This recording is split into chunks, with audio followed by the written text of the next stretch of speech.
Peace. We're gonna jump straight into it. If I can find, where is it? There it is. This is from United Way, NYCA.org.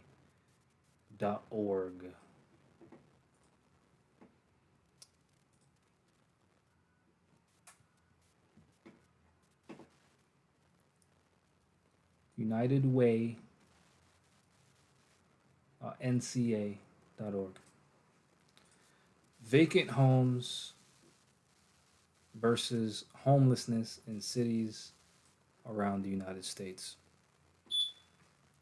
March 28th, 2023, by United Way, NCA.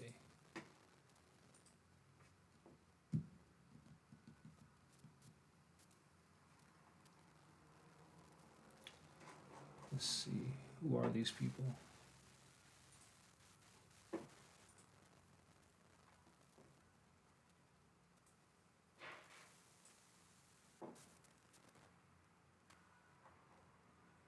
This is what they do. Never heard of these people. I mean, you've seen it. I'm not going to read everything.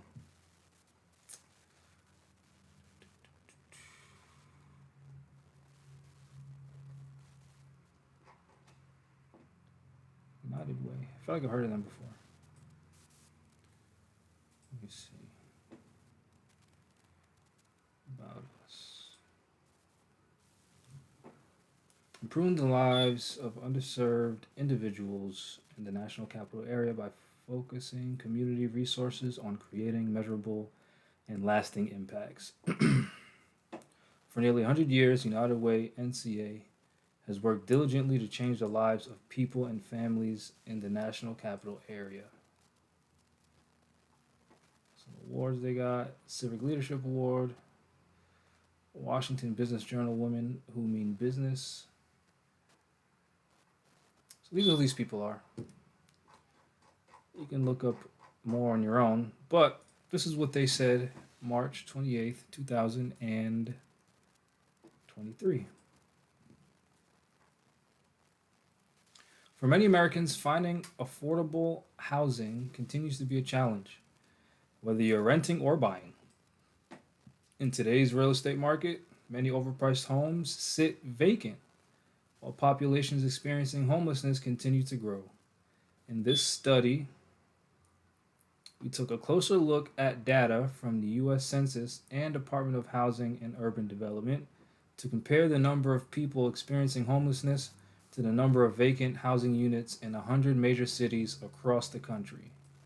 Continue reading to learn more about which cities have the highest risk of homelessness in America.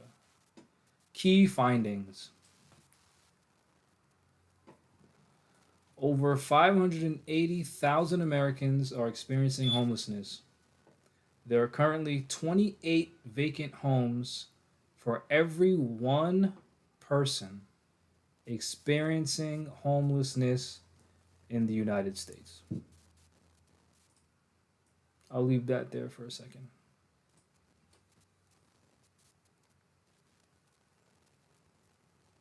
Peace.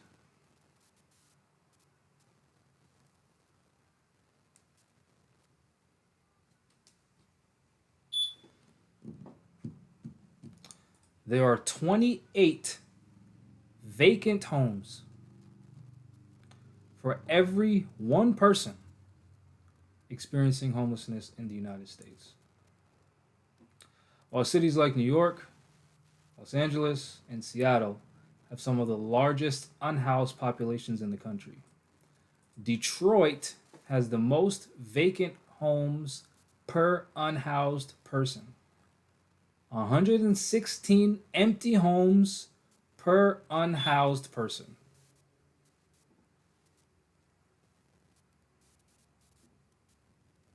Syracuse, New York.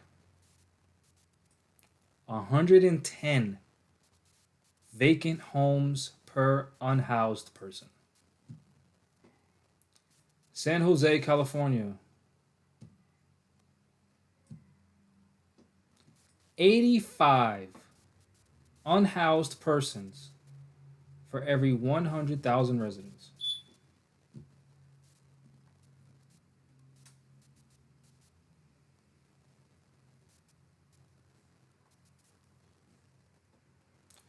16 million homes currently sit vacant across the U.S. and every state across the country. Many homes remain empty while hundreds of thousands of Americans face homelessness.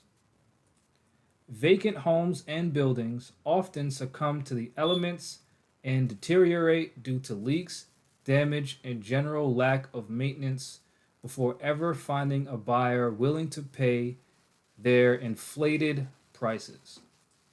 An abundance of vacant homes on the market are also attributed to rising rent and home prices. You're right. While cities like New York City, Los Angeles, and Seattle, I feel like I just read this already. Yeah, I think I read that earlier. This is a sobering insight given there are 4 to 5 vacant homes per unhoused person in cities like Oakland and Portland. So, as opposed to 116, there's about 4 to 5 empty homes per unhoused person, homeless person. So, a person is homeless, and there's about 4 or 5 empty houses per homeless person.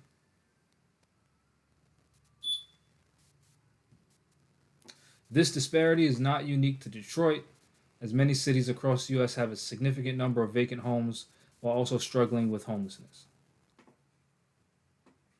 And then again, Syracuse, New York has 110 vacant properties per unhoused person.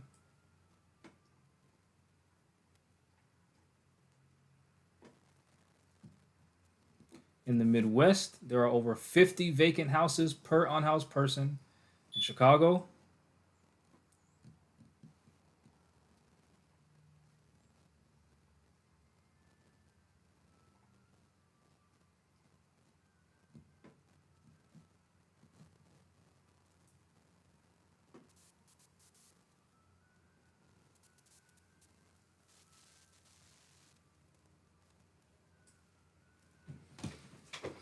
let me do this.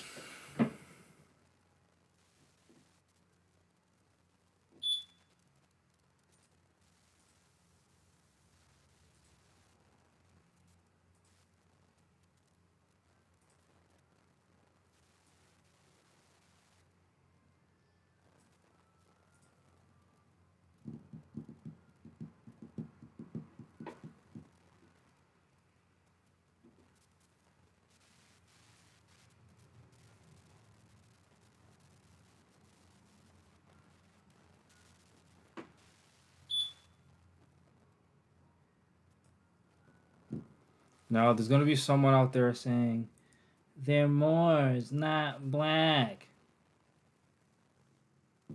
Does that change the fact that they're still homeless? No, it doesn't. Do you think a homeless person is going to care that they're a Moor, not black? You think a person who needs a place to live is going to care about that? No. So, as opposed to being an idiot, let's focus on the real problem that human beings are homeless when there's 110 vacant houses per homeless person. Let's talk about that. Let's get them housed first, then we can nationalize them. Because if you're not going to use this information to help people, just point out stupid shit like, oh, it says black youth and it says people of color, then you're just an idiot. Then you found more science for no reason. You found more science just to be stupid. Let's talk about the real problem that human beings are facing, and that's homelessness. Let's talk about that. That's one of the problems. Right? I just had to say it because I already know there's idiots out there that always say something stupid to get you off the point, to distract you because they are themselves stupid. So I'm trying to encourage you not to be one of those people. Let's focus on the fact that people that look like you and I are 83% more likely to be homeless.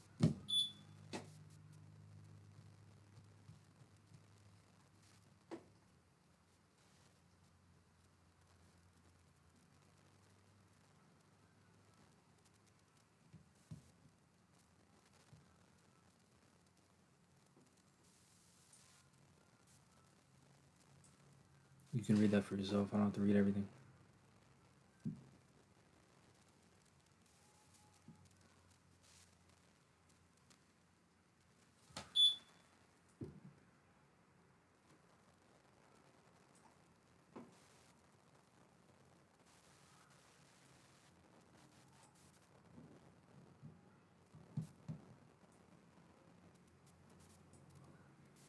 You can read that for yourself.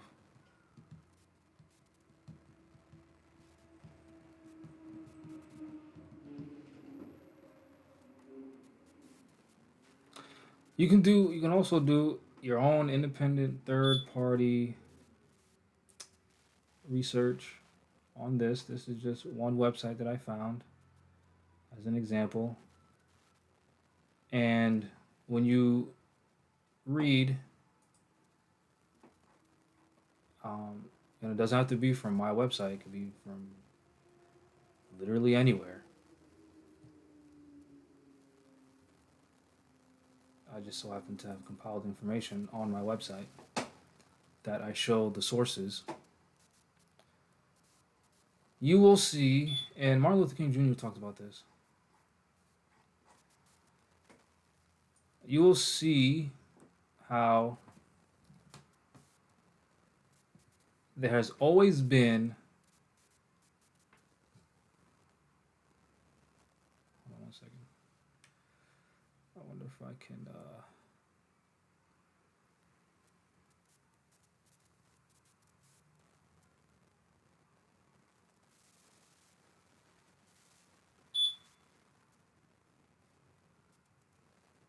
Let me see.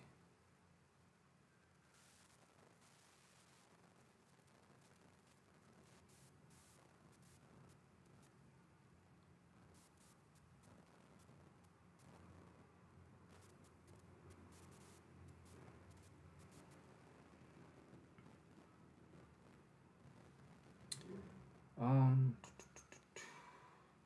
Oh.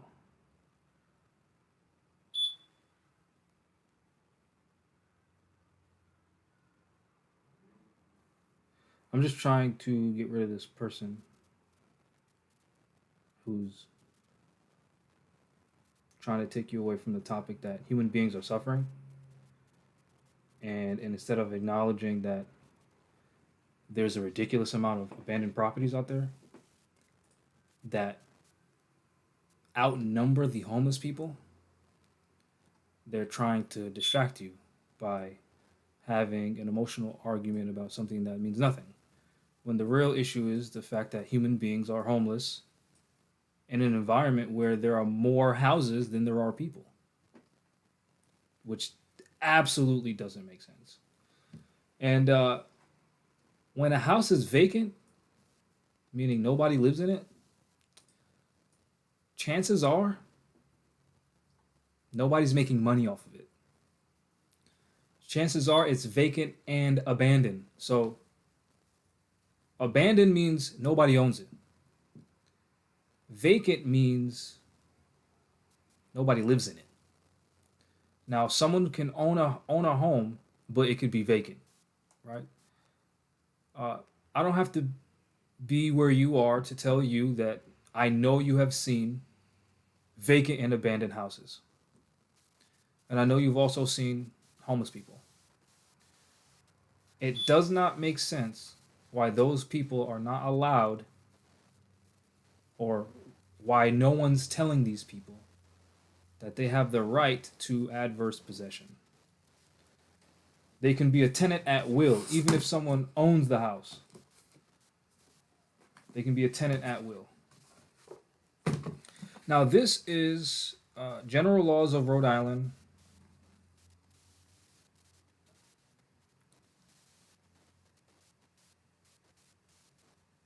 I know it's hard to see. Probate practice to property. This has more to do with if your house is not in trust, it will have to go through probate. Or if there's a will and there's no trust and the heirs are disputing, then it has to go through probate. But there is something called, and I'll read it straight from this book from not from me. Rhode Island general laws. You have to find it. Unclaimed property, not that.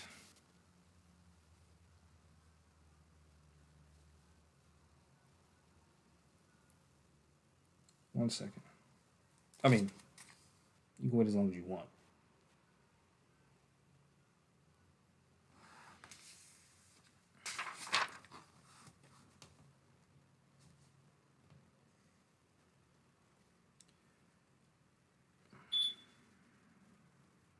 I seen it earlier. Might be one of those things where I just have to keep turning the pages.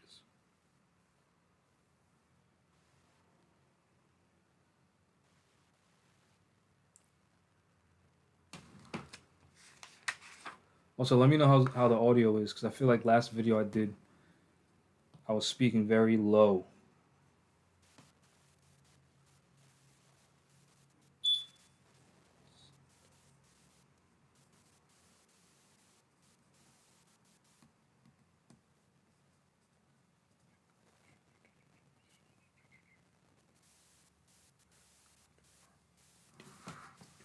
Three. Let me try this.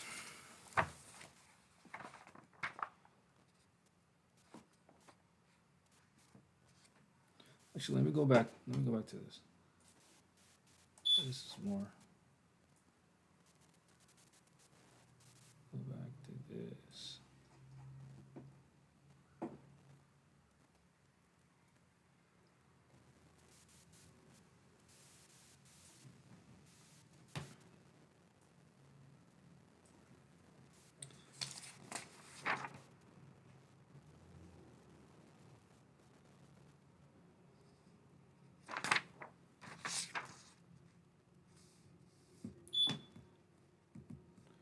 That's not it.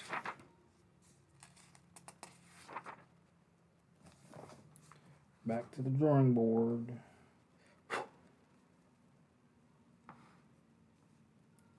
Street.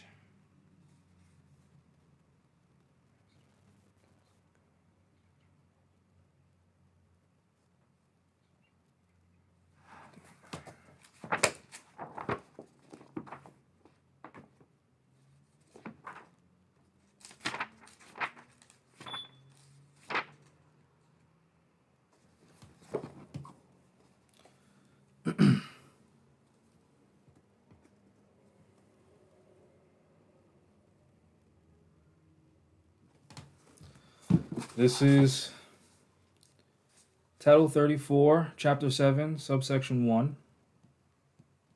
Conclusive title by peaceful possession under claim of title. Where any person or persons or or others from whom he, she, or they derive their title, either by themselves, tenants, or lessees, shall have been for the space of 10 years in the uninterrupted, quiet, peaceful, and actual cession and possession of any lands, tenements, or hereditaments for and during that time, claiming the same as his, her, or their property, sole and rightful estate in fee simple, the actual cession and possession shall be allowed to give and make a good and rightful title to the person or persons, their heirs, and assigns forever, and any plaintiff suing for the recovery of any such lands may rely upon the possession as conclusive title thereto, and this chapter being pledged in bar to any action that shall be brought for the lands, tenements, and hereditaments, and the actual cession and possession being duly proved, shall be allowed to be good, valid, and effectual in law for barring an action.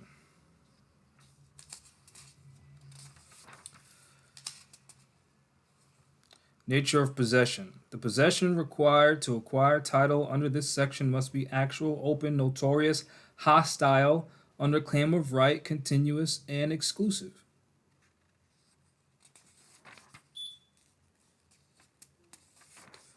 There are also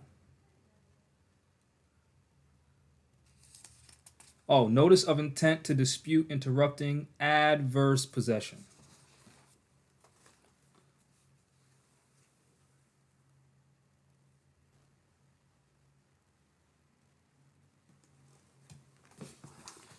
Notice of intent to dispute interrupting adverse possession. So that was adverse possession.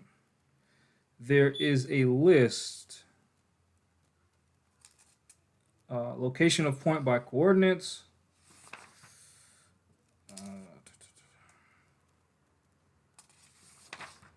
There's also a list that goes over what is to be considered when a property is abandoned. Let me just try to find it real fast.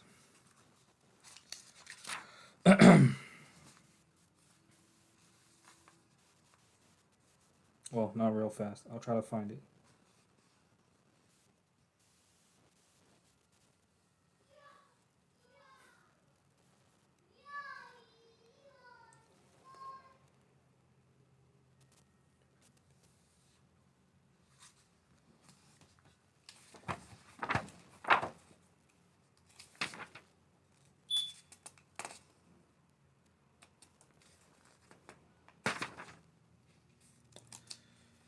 Nope.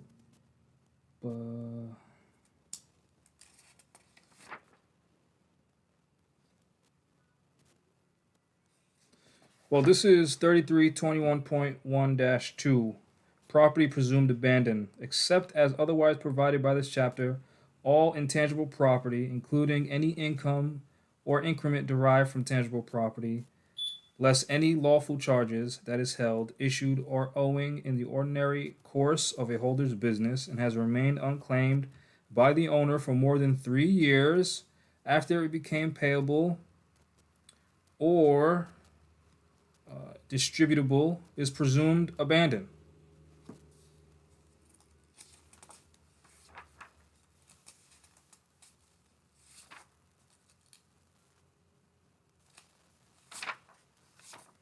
Let me try to find again.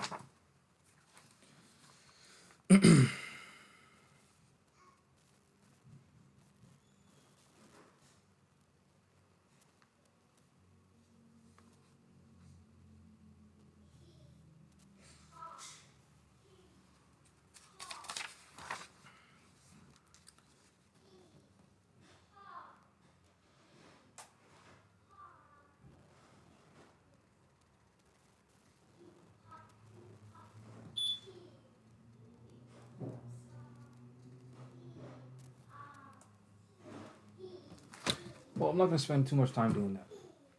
You can do research on your own, and there's a lot of resources here in this book.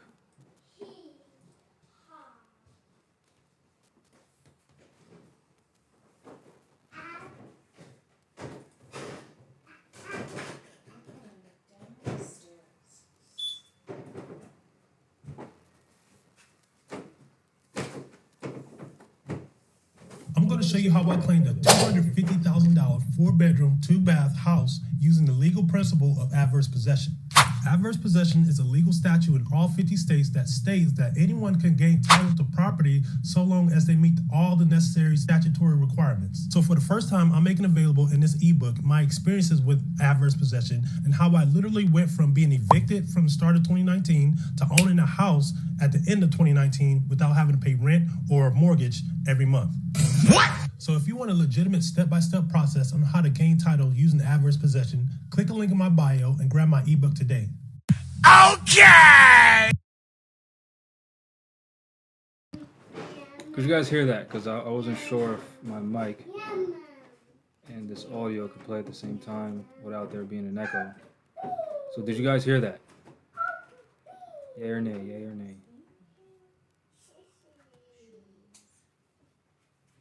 Because for some reason they won't let me test it. Let me see. Oops. That's the wrong button over here.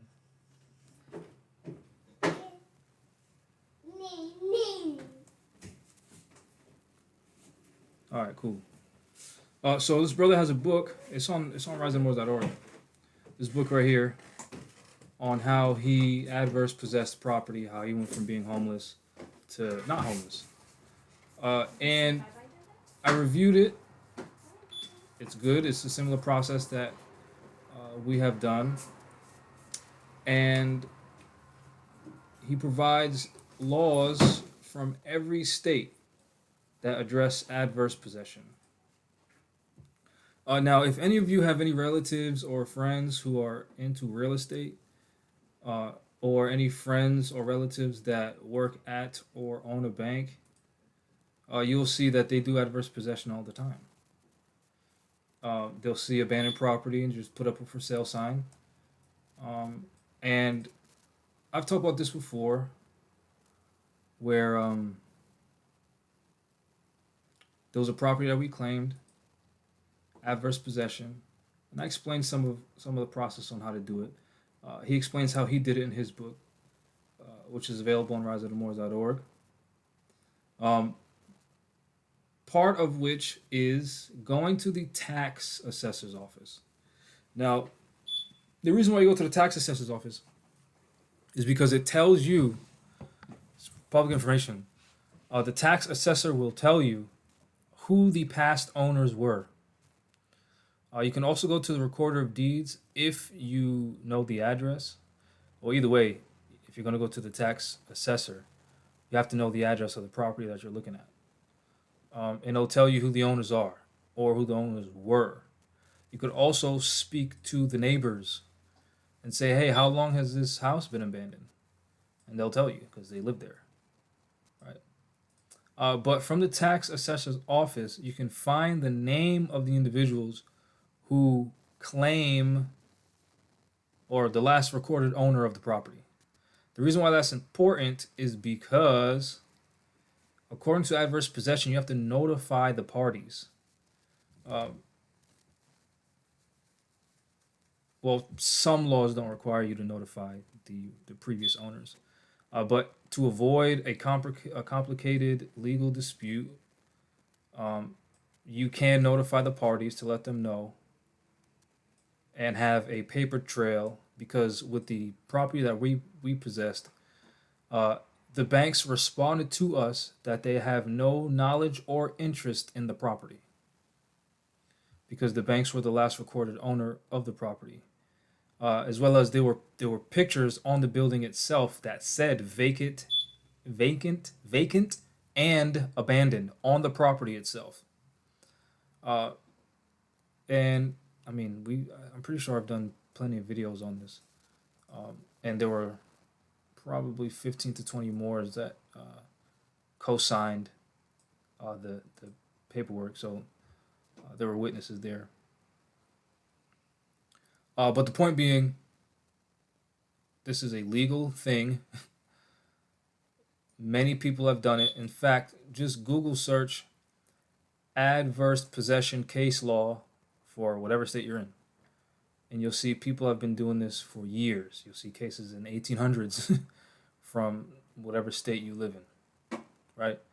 It is a real life remedy for the extreme situation of homelessness.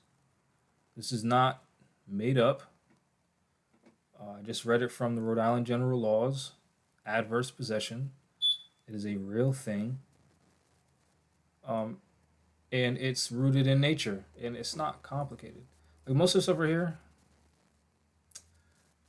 like this link, how the word common law is clickable, because I got this from law.cornell.edu. That's where I got it from, for the description.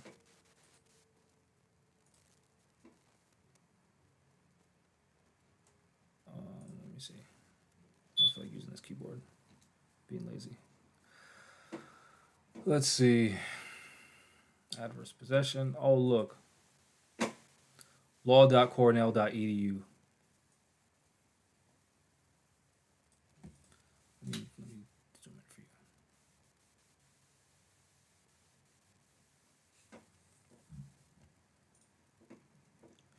Look, adverse possession is a real thing.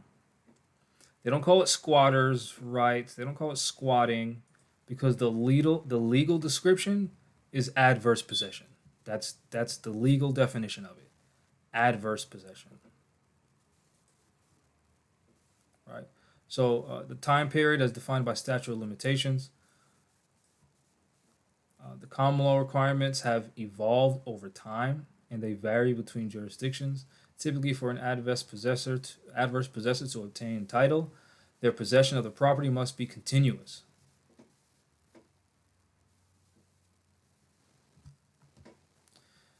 In this context, hostile does not mean unfriendly. Rather, it means that the possession infringes on the rights of the true owner.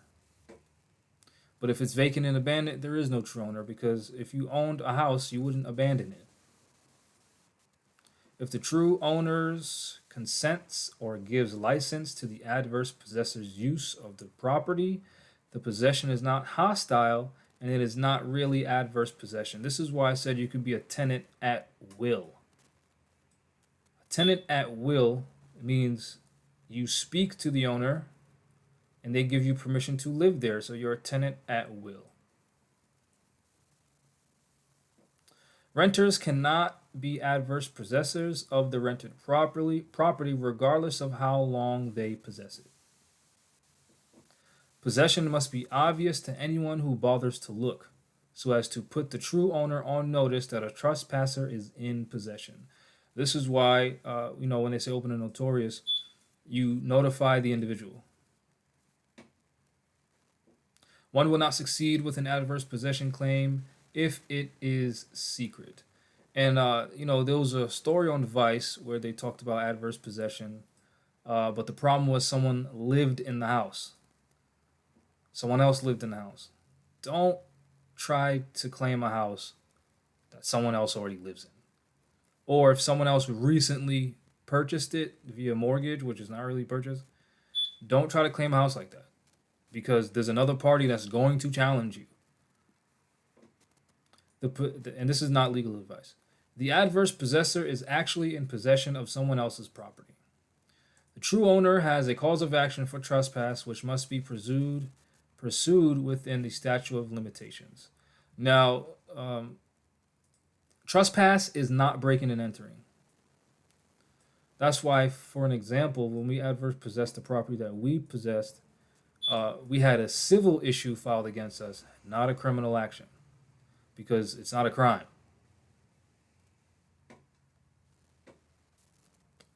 A typical statute requires possession for 7 years if under color of title, or 20 years if not.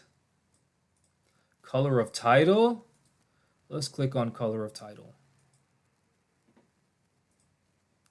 Color of title refers to a document or other instrument that appears to be a legitimate claim of title to a piece of land, but due to a title defect, cannot transfer or convey ownership. But it can.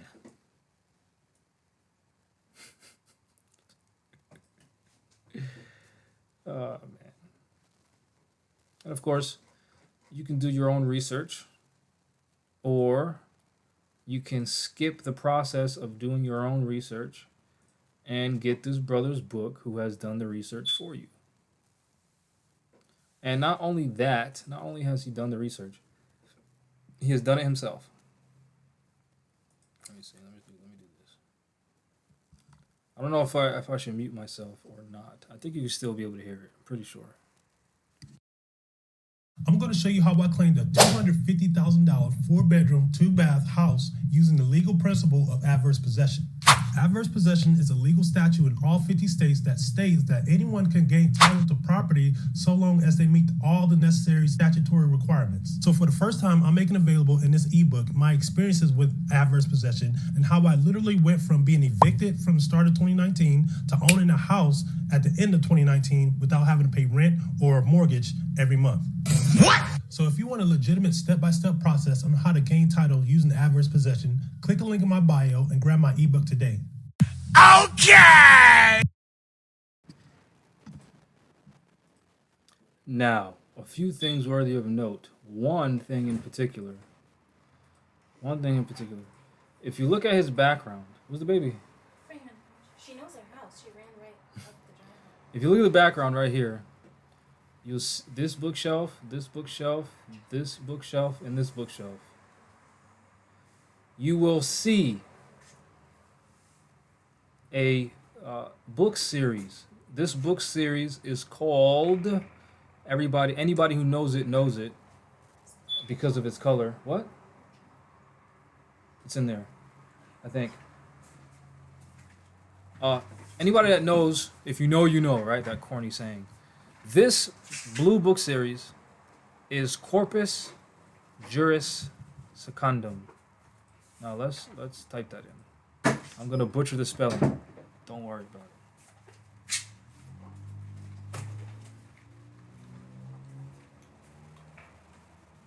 Yeah, I butchered it. I put an O instead of a U. Corpus Juris Secundum.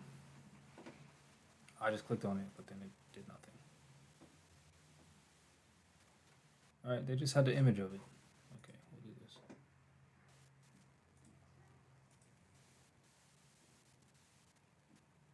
These books. Oops. Are these books.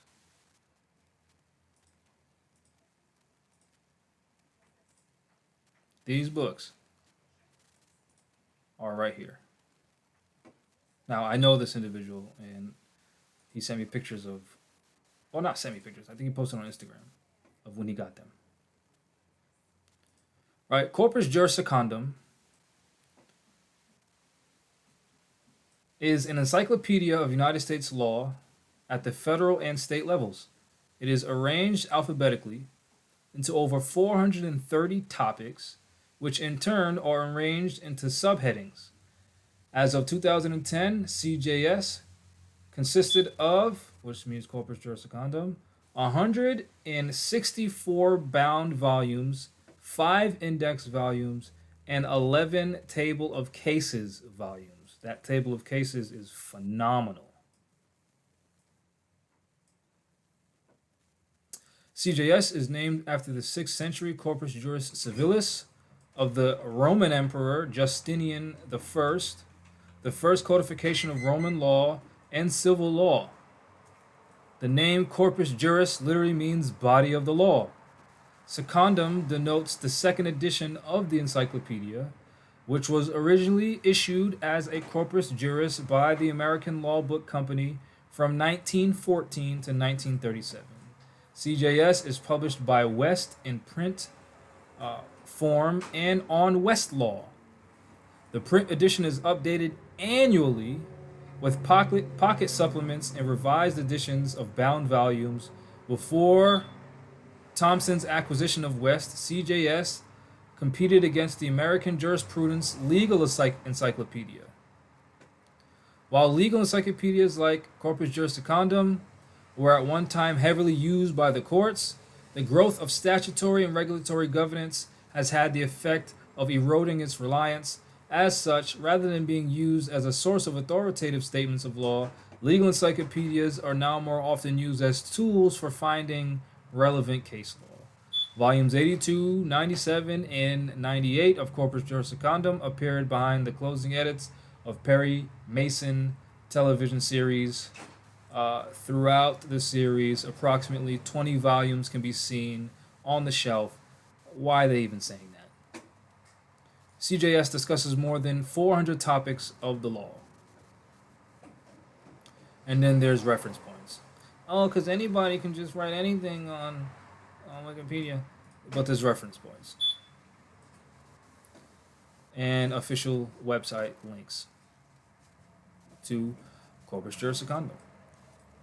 58, let me zoom in for you. Hi, baby. $58,000 for a full set.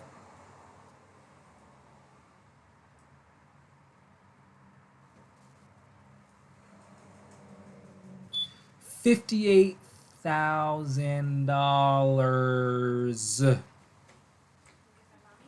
$58,000? $58,000? $58,000? $58,000. Right here. There's $58,000 worth of property sitting behind this person. Now, I'm speaking for myself. And I told this person individually, meaning to his face, that I would rather listen to a person that has $58,000 worth of legal information behind them than an individual that just sits online and runs their mouth. Now, you can assume that I also don't have legal information, but that's fine. You don't have to listen to me. I'm telling you to listen to this guy with $58,000 worth of information. Don't listen to me. Listen to the guy that has $58,000 worth of information, which clearly, if he's preparing a book on this legal process, adverse possession has to be in corpus juris economy. If I can spell possession, which I can't. Obviously, I can't.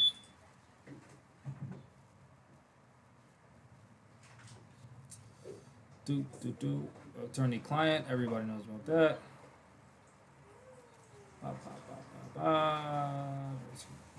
I doubt it's going to say.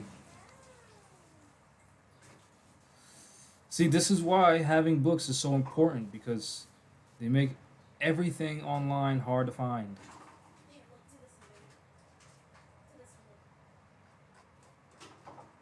See, so if you don't have this book,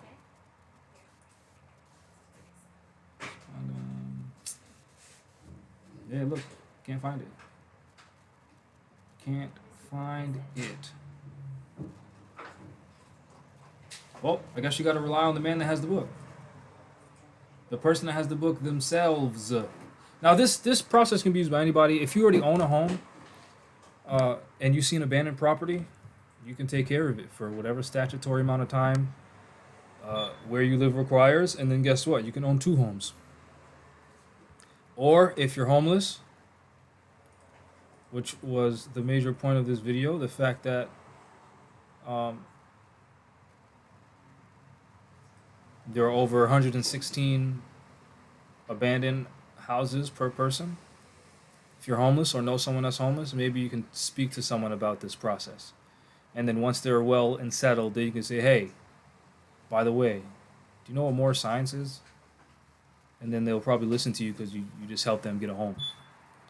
Or you can just say, well, we're not black, and then see what you get. Anyway, if you don't know, go to riseofthemoors.org.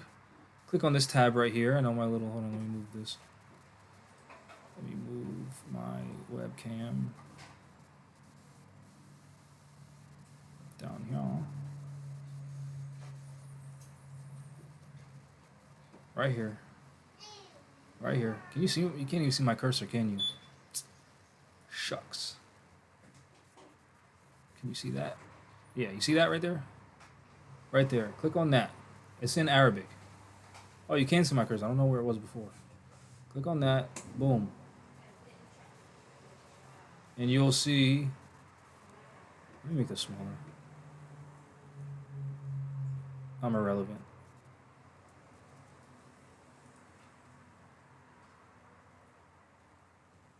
You will see 22 pages worth of free information.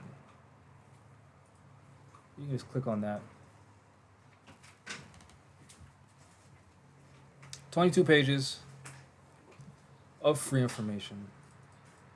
This has nothing to do with adverse possession. It has to do with exactly what it says it does.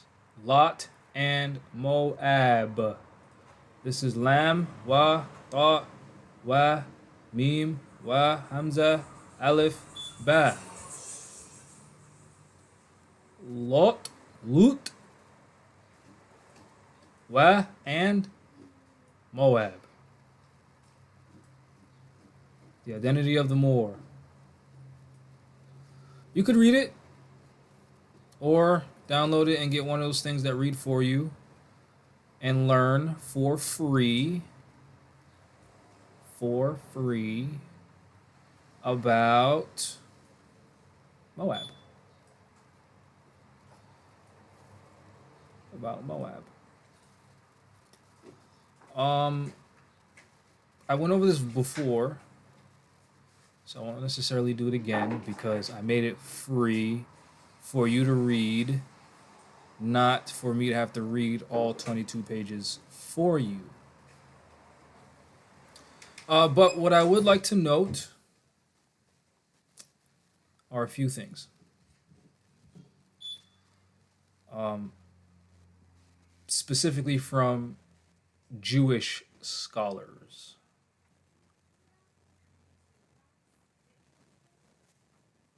Oh, look, I even have sources here for you. Wow. You really get what you pay for, don't you? Yeah, this right here. We'll click on this. Oh no, what happened? Why did it do that?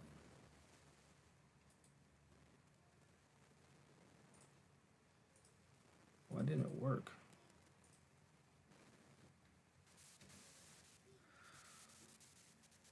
Missing key pair. I don't know what that means.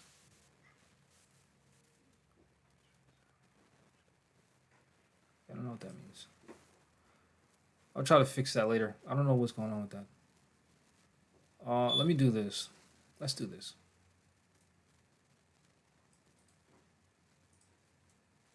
So that way I'll make the correction right in front of your face. Oh, of course I'm only going to show the guy. Let's do this. Let's do this. Let's do this.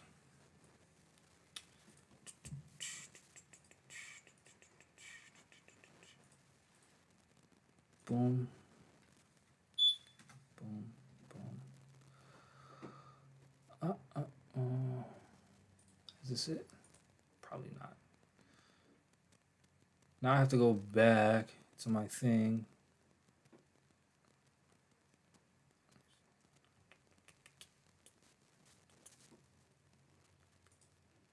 This ain't it. Does anyone know what that error means? What does that mean? What does this mean? Let me go back to the website. I've never seen that before. Normally the links I use just work. They don't say weird shit like that.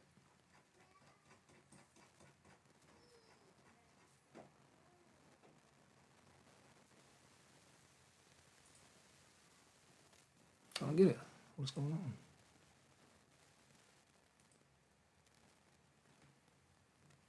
Oh, I'll deal with that later. Anyway, if you just Google this, I'm sure you could find it.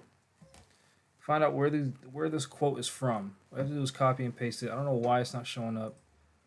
I really don't. I found it somewhere. It's not like I wrote the stuff myself. Whoa,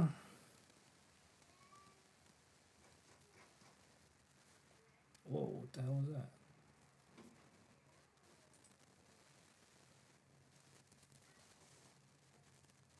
I don't know what's happening.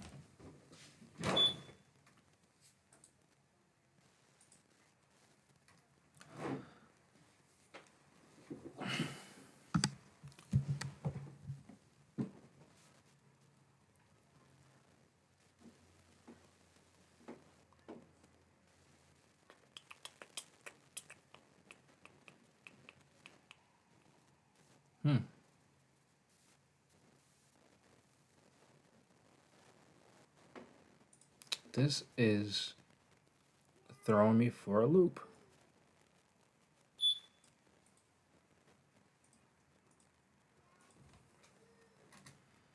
Why can't I find the source again?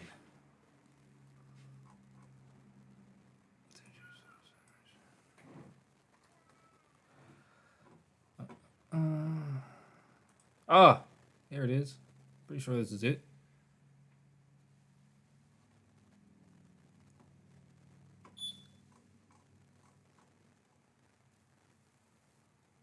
Pretty sure this is it.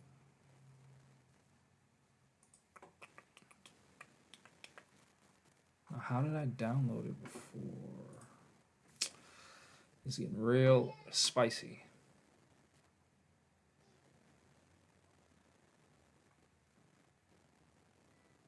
Is it?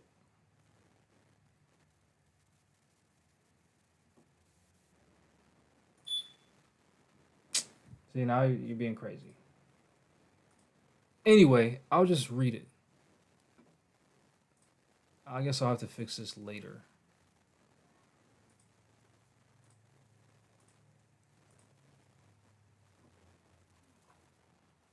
For some reason.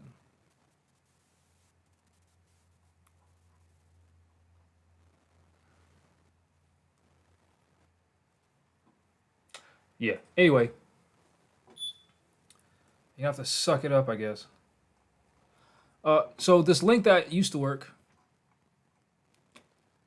it talks about Moab denoting Muslims. It's not the smoke detector. Oh man. Well, this guy explains Hagarite, Moabite, and Ammonite as the general reference to the enemies in the exile, referring to the Israeli exile. Roth argues that the text under discussion is surely an allusion to Islam, and that Hagarite, Moabite, and Ammonite stand for the Berbers particularly. As mentioned, Esau and Edom are linked in Jewish and Islamic tradition with Christianity. Thus, the context of these verses suggests that Moab is invoked in reference to Islamdom. Now, don't be thinking, oh, Islam, Islamism, and Islamdom are three different things. That would be silly. He fought back in 1110 by writing an anti Jewish tract called Dialogue Against the Jew, in which, however, the fifth dialogue is against Islam. Here he wrote that Ammon or Ammon in Moab honored the Kaaba. Blah, blah, blah, blah. Edom and Israelite, Moab and Hagarites, Gabal, Ammon, Amalek, the Philistines, the inhabitants of Tyre, the Assyrians, and Assyria, all of them reinforce the descendants of Lot, i.e., Moab and Ammon. Two Jewish sources mention Ammon and Moab in proximity to Ishmael, the standard appellation for Muslims in medieval Jewish literature.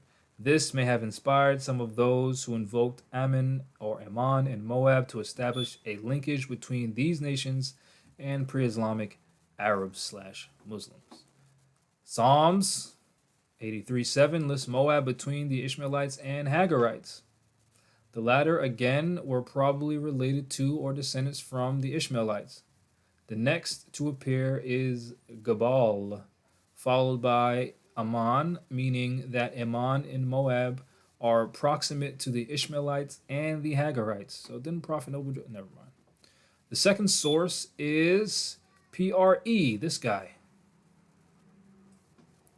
A collection of pseudographical writings from the 8th century attributed to R.E. Leiser states that Ishmael married a Moabite woman named Aisha, then divorced her because she failed to host Abraham properly. Ammon and Moab are a code name for Islam.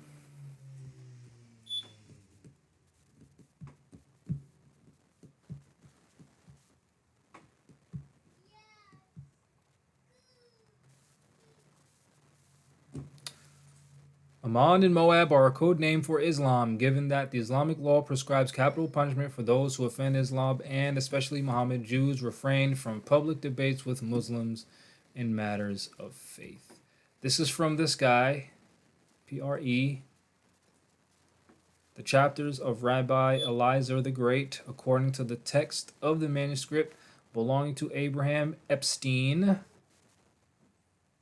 of Vienna, by Friedlander Gerald, 1871 to 1923. Ishmael sent for a wife from among the daughters of Moab, and Aisha was her name.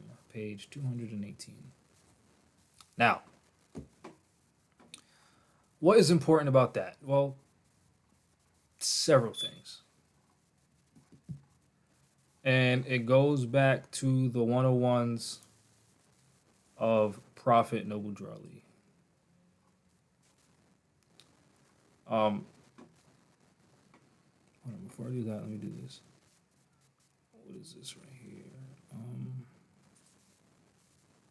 Do that. Do this. This and this.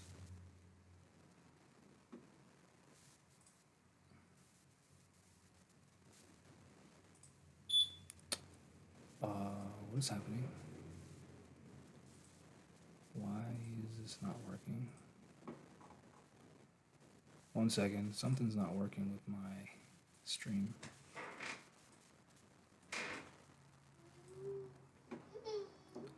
I have to figure it out. Okay, they're there. Let's do this. Let's do this.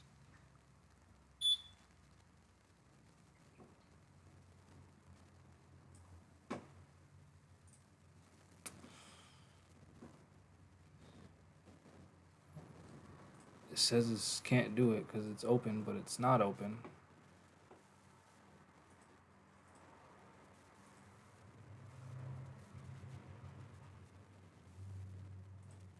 What is happening here? One second, bear with me, please. Because the thing that's supposed to be doing the thing is not doing the thing that it's supposed to do.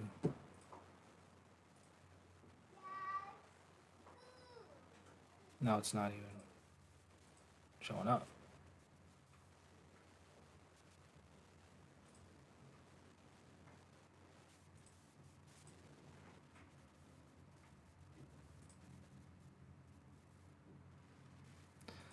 Okay, that worked. Now let's try this.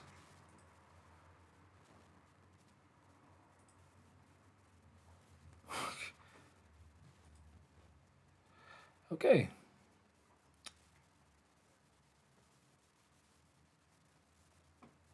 All right, that was weird.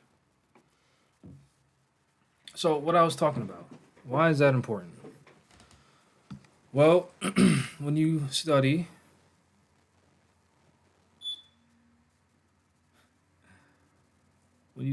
right? Prophet Noble Drew Ali said we honor all true and divine prophets. He also asked about or discussed, you know what would be better? It would be better if I pull it up. So I'll do that.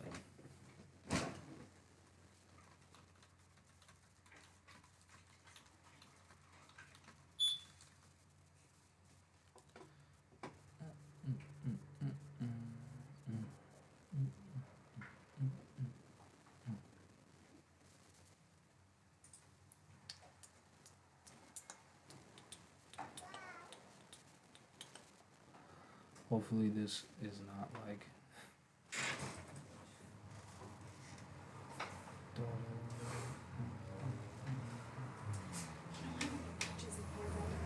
matches? Yeah, No.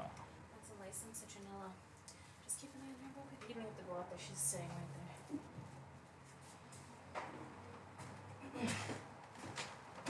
Gonna bring that oil with us this weekend. All right, here it is.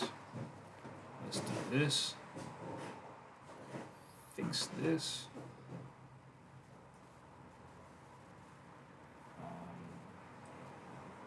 Do that. Hi, baby. Hi. What are you doing? Come here. No.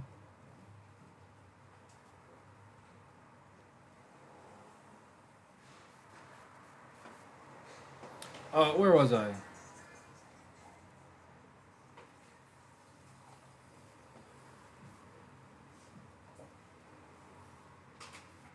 This is where I was. When you see the word Hagarites and Ishmaelites as it relates to Islam and how Moab is connected,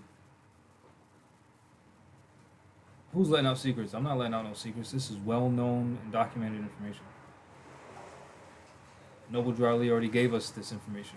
This is from at least 1929. At what place on earth was the physical part of man formed? Response: in the Garden of Eden. Where's the Garden of Eden? Response: in the land of Canaan, in the city of Mecca. What is the modern name for the Garden of Eden? Mecca.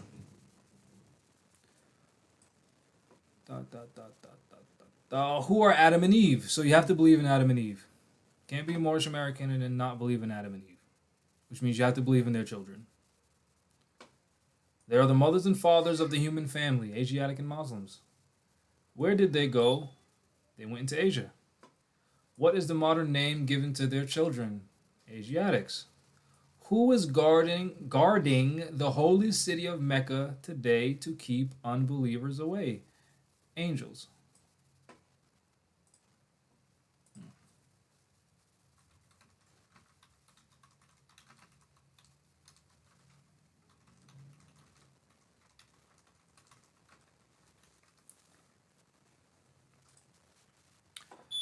I put who was guarding Mecca to keep unbelievers away, and I spelled away wrong.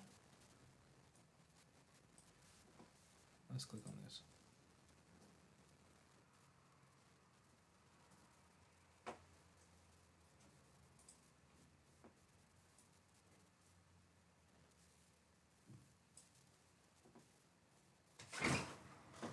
Dang, I played myself. That thing of oil was just water.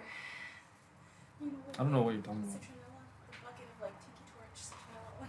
It was full of water. I created like a bucket with some dry leaves that I could find. Put it in there, poured it. As soon as they came out, I said, "Oh no, this is water." Trying to keep the mosquitoes away.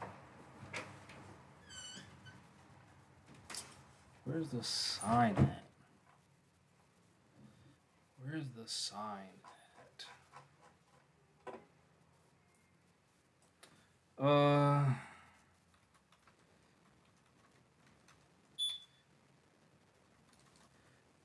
Why do I keep typing stuff that shouldn't be there?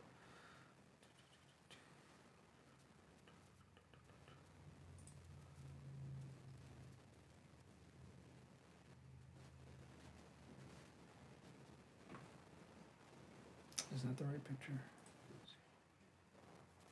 Oh, look right here. See if I can zoom in. See this? Mecca.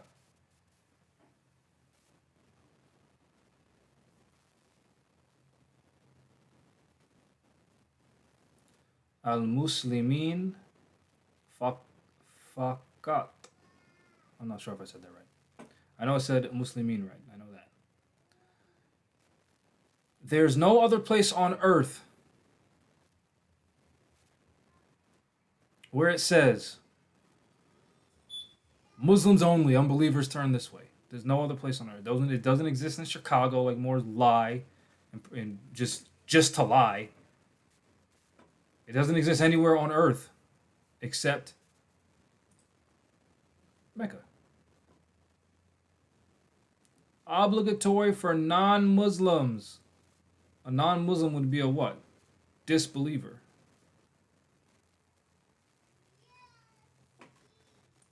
You don't believe in what the Muslims believe in, therefore you cannot come to this holy place. Okay, so who is guarding the holy city of Mecca today to keep unbelievers away? Angels. What is the modern name for these angels? Asiatics. What is the shade of their skin? Olive. Okay. There was a long, long time ago where, I'm not even going to say his name, it doesn't even matter. When an individual challenging Prophet Noble Drew Ali said, olives are only green and there aren't people with green olive skin. What about brown olives? this is olive. These look like brown people to me. They might be light brown, but guess what? They're still brown.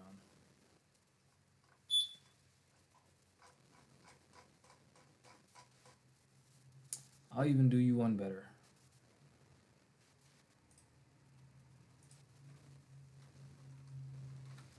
Olive brown skin.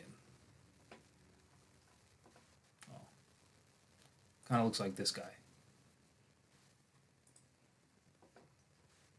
Or how about this? How about this? How about this? How about this? Olive brown. This is olive brown.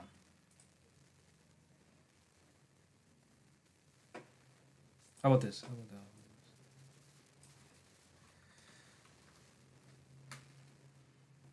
Oh, there's no green people.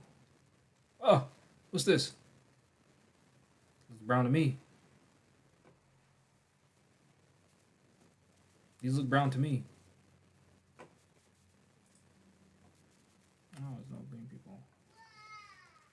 This looks brown. That looks brown. This looks brownish.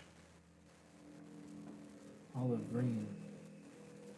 This looks brown. All of the olive's color. How about let's do a little bit of research. Let's do this. Can olives be brown? Since it's a question, I'll put a question mark. And I'll go to search as opposed to images. Yes. Following green, olives turn shades of red, purple, and brown.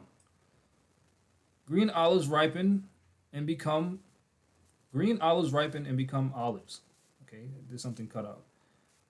Let's click on it.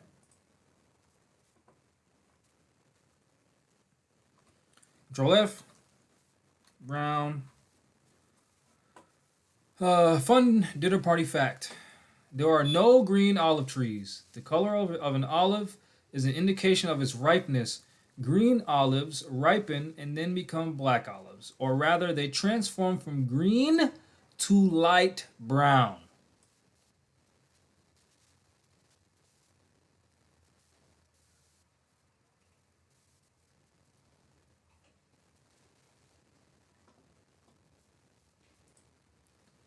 So, for the individual that was trying to disrespect Prophet Noble Drew Ali, saying olives are only green and there's no green people. Well, guess what? Olives are brown. Oh, man. What is the shade of their skin? Olive. Are the Moorish Americans in any relation to these angels? Yes. We have the same mother and father. How does that make sense? Well, let me tell you. We all know the story about Adam and Eve. One of the descendants of Adam and Eve is Noah. During Noah's time, the earth flooded. Well, there's two conflicting stories. One story is the entire earth flooded. Another story is not the entire earth flooded. Either way, there was a flood. And there was one particular family, the family of Noah, who survived that flood. And it is stated that the earth is populated from all of his descendants. One of his descendants' name is Terah, who is the father of Abraham. Which you should know who Abraham is. The prophet Abraham. Abraham, during his story, you should know his father, or maybe it was his grandfather. His grandfather was Terah. I can't believe off the top of my head. Either way, Abraham's father practiced idol worship. He was making idols with his own hands and selling them. That's how he was making money. Similar to how there are Moors or Asiatics online right now making copper stone jewelry with faces and bodies and calling them gods and saying that they have spirits and energy and they do things for you. Creating idols with their hands. And thousands of Moors are following these people. And non-Moors. Or denationalized Moors. Either way. A similar story as to what's happening now. Abraham said, "Stop worshiping things that you created with your own hand. It doesn't make sense. You should worship the only creator of all things, who is Allah, subhanahu wa ta'ala." Then they try to kill him, his own father. In fact, his father threatened him and said, "If you don't stop talking like this, I'm going to kill you myself." Wild. There was this big festival for the idol worshippers. Abraham said, "I can't go because I'm sick." He wasn't physically ill. He was sick and tired of their BS. They all went to do their little pagan ceremonies. While they were gone, Abraham destroyed all of their idols except for their chief idol. They all came back and said, "Hey, who did this?" And then one of the people of the town said, "Oh, it was probably that Abraham kid who was always talking about how we shouldn't be worshiping these idols." And then Abraham said, "Well, why don't you ask your chief idol who destroyed all the other idols?" And they said, "Abraham, don't be silly. You know they can't hear us or speak to us." And then Abraham responded with, "Well, then why do you worship something that doesn't hear or see you?" And then they got super mad because they couldn't answer with intelligence. But they did say, "Well, we found our ancestors doing this." Okay, does that mean you should do it too?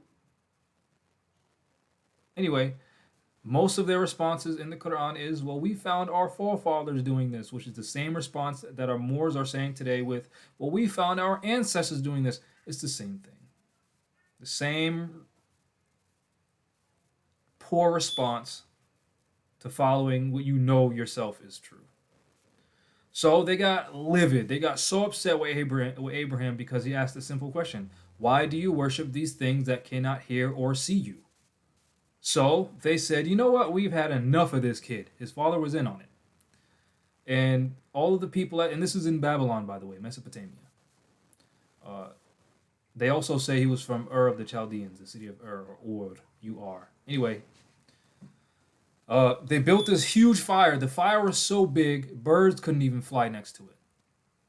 So they built this fire. Everyone was pitching in for the kindling and, all this wood and all this extra material in their houses. They were throwing it into this big old fire. Then a genius amongst them said, "Oh, no, we forgot to put Abraham in it." So, you know what they did? They geniusly built a catapult because they geniusly forgot to put Abraham in the fire before they lit it. So they catapulted Abraham. Abraham's father catapulted his own son to what they thought was going to be his death. While he was en route, the angel Jibril, which if you claim to be a Moorish American, you have to believe in the angels. Why? Well, I just read you the 101s. And in the front of the Quran, by Prophet Noble Drew Ali, it says, "Lo, all ye angels and all ye men," which means you have to believe in angels. And then he himself says he's an angel. What is an angel? The thought of Allah made manifest. And there's countless narrations of how the angel Jibril came in human form. Anyway, Jibril came to Prophet Abraham whilst he was in the air and said, "Abraham, do you need anything?" And he said, "If it's from you, no, but if it's from Allah, yes." Now, many of you know that the angels only come down to this earth by order of Allah alone. Angels don't have free will. But Abraham was determined in his faith and wanted to be sure that it wasn't Jibril of his own free will. Right? So, Jibril returns and says, "O Prophet, Allah asks if you need anything." Abraham made a dua, made a supplication, made a request to Allah subhanahu wa ta'ala, and said, "Make this fire ease for me." So by the time the Prophet landed into the fire, it burned his ropes, because he was bound. It burned the ropes on his hands, or his wrists, and the ropes on his feet. But he was unscathed. Prophet Abraham landed in the fire and he was not burned. It was made comforting for him. So it got rid of his ties. He was bound by the wrists and the ankles. It burned those. Guess who was amongst the people that witnessed this? Lot. May peace be upon him. Prophet Lot. Who is Lot? Well, according to most Jewish and Christian narrations, he's a nobody. He's just someone that left with Abraham. But according to the Quran that Prophet Muhammad revealed, we are told several times that Lot is among the ranks of the prophets. He's not a messenger, he's a prophet. Right? So, Lot seen this. Lot said, hey, wait a minute. I've seen my people, I've seen my uncle's father make these idols, and I've never seen anything like this before. So, in response to Abraham making a dua to Allah, when he should have been burned to death, our ancestor Lot seen this and said, La ilaha illallah. There's nothing worthy of worship except for Allah, or there's no God except for Allah. Once this happened, the people said, well, we can't kill this guy. You gotta go. So, Prophet Abraham with Lot fled Mesopotamia, fled Babylon, and went towards the land of Canaan. Someone asked a great question. So I'm not a Moorish American because I don't believe in the fairy tale. LOL what? How can you claim to be a Moor when Moors are descendants of Moab, but you don't believe in Moab? Because if you don't believe in Lot, you can't believe in Moab. If you don't believe in Abraham, you can't believe in Lot, which means you can't believe in Moab. Now, and I'm not saying you do this, but our people will make statements like that, but then turn around and say they honor their ancestors. Who are your ancestors? Can you name them? Most of the time they can't. At least with these narrations, we can name some of our ancestors which we come from, which was why Prophet Noble Drew Ali came to us, because Islam has always come to preserve bloodline and lineage and pedigree. So, whatever you want to believe is up to you, but I'm telling you as a person who's using their brain, you cannot claim to be Moorish American, you cannot claim to be a Moor, you cannot claim to be a follower of Prophet Noble Drew Ali, and not believe that Moab existed. Because according to Prophet Noble Drew Ali, the word Moor is derived from Moab. You have to believe in Abraham, right? Let's read the 101s that our prophet gave us. Who was Jesus? He was a prophet of Allah. Where was he born? In Judah, house of David. Who was his father and mother? Joseph and Mary. Will you give a brief line, genealogy through which Jesus came? Some of the great fathers through which Jesus came was Abraham, which is the story I'm narrating right now. Boaz by Ruth. Ruth was a Moabite, so I'm talking about Lot, who was the grandfather of Moab. Jesse, King David, Solomon. I don't know how to say that name. And Joseph by Mary. So I'm not telling you you're not a Moor. I'm narrating to you some of our history. If you want to believe it or not, that is up to you. Allah guides whom he wills. I'm just telling you, according to your own prophet, you can't claim to be a Moor because Moors are Moabites, and the modern name for Moabite is Moroccan, and the shortened version of Moroccan is Moor. So whatever you want to believe in, it's up to you.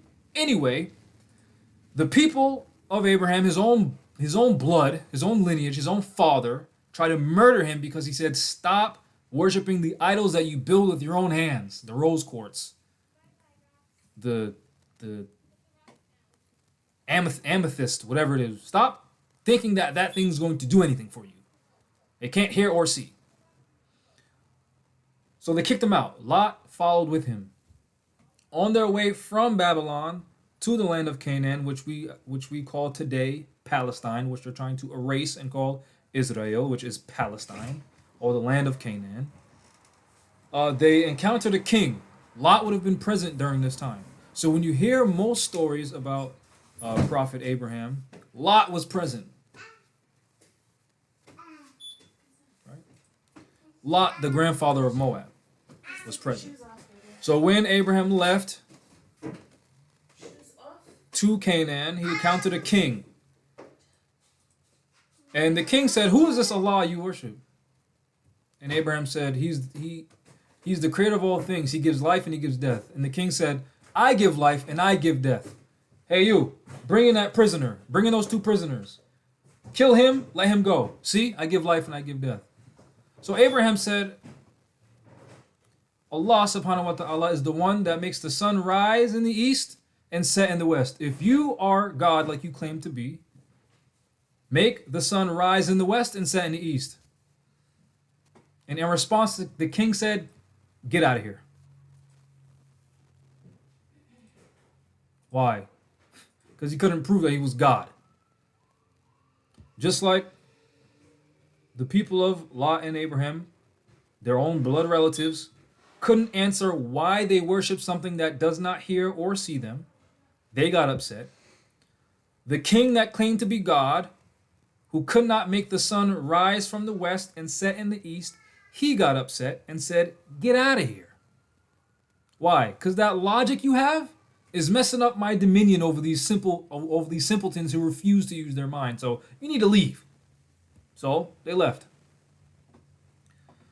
On their way further west, they encountered individuals who worshipped the sun, the moon, and the stars. And they were contemplating at the stars, they were amazed by them. They were stuck in wonder at the stars. Wow, so amazing. So, Prophet Abraham, when in an effort to try to relate to these people, he tried to reach them where they were. He said, "Oh." He was using this as an example. He said, "Oh, I found. Look at that star right there. So beautiful. Look at it. That must be my God." And the people said, "Oh, wow, this man knows about the stars. He knows about, we study astronomy. We study the stars. He's one of us. He sees what we see. He gets it. And we haven't seen that star before. It's bright, it's twinkling, it's shining. Oh, that's so great." Then, all of a sudden, the moon crept into sight. And he said, "Wait a minute. I found something bigger than that. I found something bigger than that bright, shiny star we just seen. The moon!" They said, "Oh, wow. We never seen anyone talk like this. Wow, the moon is bigger. It makes sense to worship something that's bigger. It's bigger, it's there, we can see it. Wow, it's so beautiful." Then day came. Abraham said, I don't like to worship things that set. I don't like to worship things that go away. It just doesn't make sense to me to worship something that doesn't go away, or to worship something that goes away. It doesn't make sense to ask the moon for help when it's daytime because it's not even there. It can't see me. I can't see it. So I found something better. And the people are like, yeah, that makes sense. It's daytime. Sometimes the moon's not out. So who are we going to call upon when the moon's not out? So Abraham said, I found something bigger, brighter, and better. The sun. And the people said, oh, yeah, the sun. Look at that. Look at the sun. It's so beautiful. That has to be our God. It has to be our God. Look at it. It's huge. It brings us warmth. It lights everything up. It has to be our God. But then what happened? Nighttime came. And Abraham said, I can't worship something that passes away. I can't worship something that won't hear me at night and won't hear me during the day. You know what? I'm finished with all this. I'm going to worship the creator of the universe, Allah subhanahu wa ta'ala. Now he used this methodology to teach those people. Not that he was contemplating worshiping the stars or the sun or the moon. He was trying to relate to these particular groups of people. Now, from the accounts I've heard, I did not hear that any of these people or the people in front of the king followed Abraham, but in the biblical narrative, by the time he got to Canaan, him and Lot were with a host of other people. So I would assume along their journey, other people worshipped Allah subhanahu wa ta'ala, right? And then we already know the story of how they part ways. Prophet Lot went to where modern day Jordan is, and Prophet Abraham went to where modern day Palestine is. After they split, there was a time where Prophet Abraham was given Hagar as a wife, who was an Egyptian woman. the daughter of the Pharaoh at the time. And there's a whole story behind that. I'm not going to get into that. We're focusing more on Lot. Lot went into the city of Sodom and Gomorrah. There are certain Jewish narratives that explain how one of Prophet Lot's daughters was married to one of the men of Sodom and Gomorrah, and someone had seen her or found out that she was feeding and clothing a homeless person. And one of their rules at the time, remember, this is one of the most corrupt cities on earth. One of their rules at the time, they weren't just engaging in sodomy. They would rob people. They would R-word people. They would invite people into their homes as guests and then take advantage of them at night. They would lie in wait and rob merchants, etc., etc., etc. So they had this weird rule that if they ever seen someone helping homeless people, they would burn them. Now this is from a Jewish narrative that I've read somewhere. If you want to accept it as true or not, it's up to you. I like to accept information for what it is at face value. And if I find something that is true, or if I find something that corroborates with that, well, then I'll accept it further for its value. But anyway, I have no doubt in my mind that when my prophet came to me and said these things are real, I have no doubt that they are real, right? Anyway, so they found out that one of Prophet Lot's daughters was feeding and clothing this homeless person, and they decided to burn her alive. Like I said, I'm not sure. I can't prove that this is real. I'm not sure if this is real. Like I said, this is from Jewish sources. They burned her, and some say that while she was being murdered or martyred, that she made a dua or a prayer or a supplication to Allah, and that supplication that she made is the reason why the two angels came and destroyed Sodom and Gomorrah. Well, that's not the reason why. That's the cherry on top. That's what tilted the scales for Allah to say, okay, these people need to go.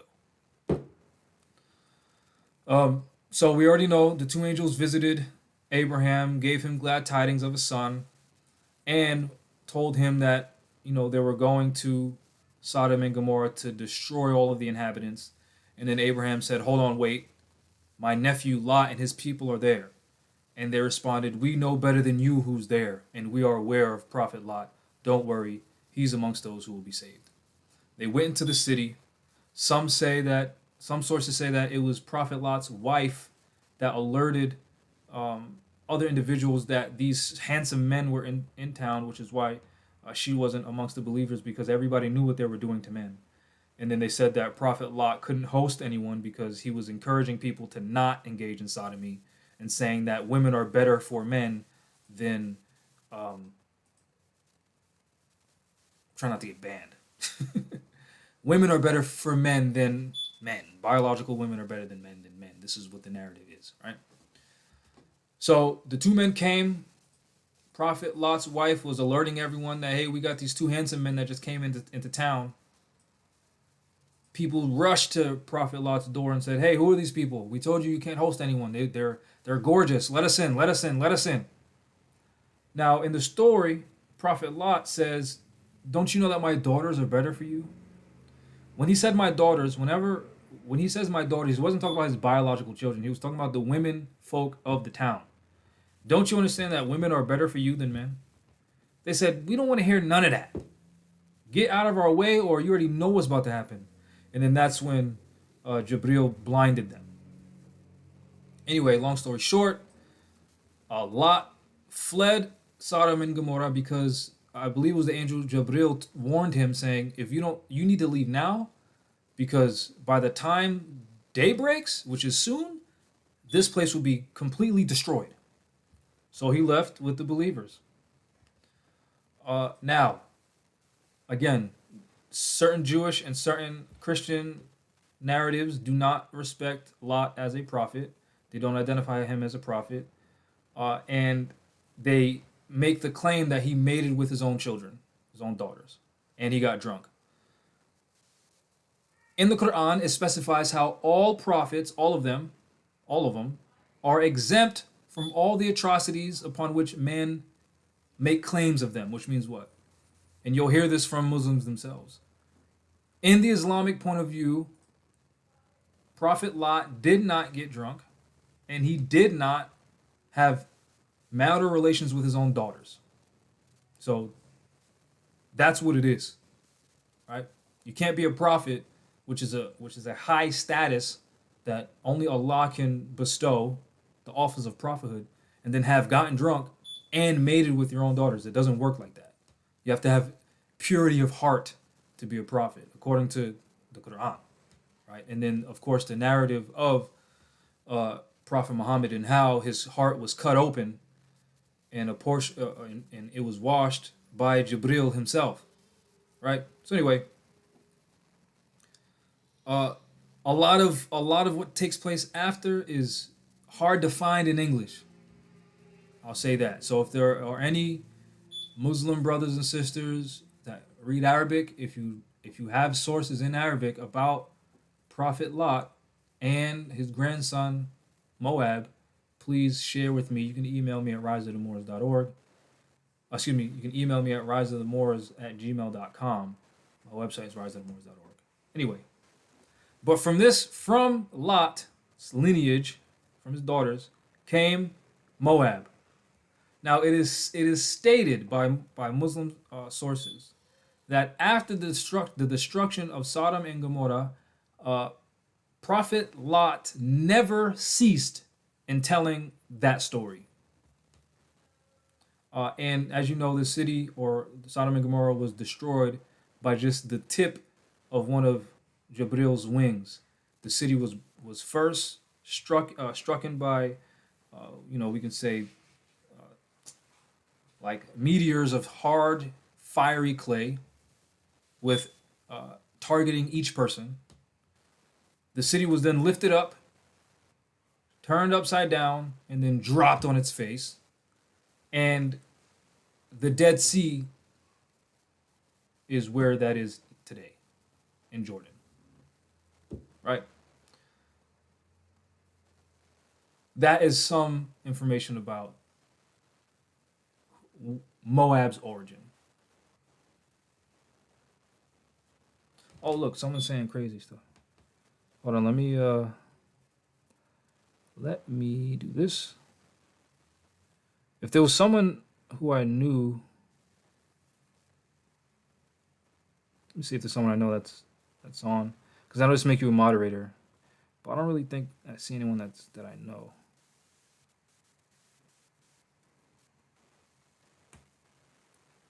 Because they're asking crazy questions like, does the prophet talk to you through the smoke alarm? No, he has a book. He has several pieces of literature that he left that we can read.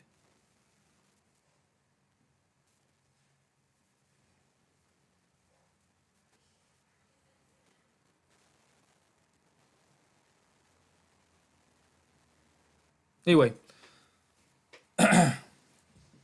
so that is how we have the same mother and father. Again, Abraham and Lot are Abraham's the uncle of Lot. And then of course Adam and Eve. All right, so let's go back. They're angels, they're Asiatic. Are the Moorish Americans any relation to those angels? Yes, we have the same mother and father.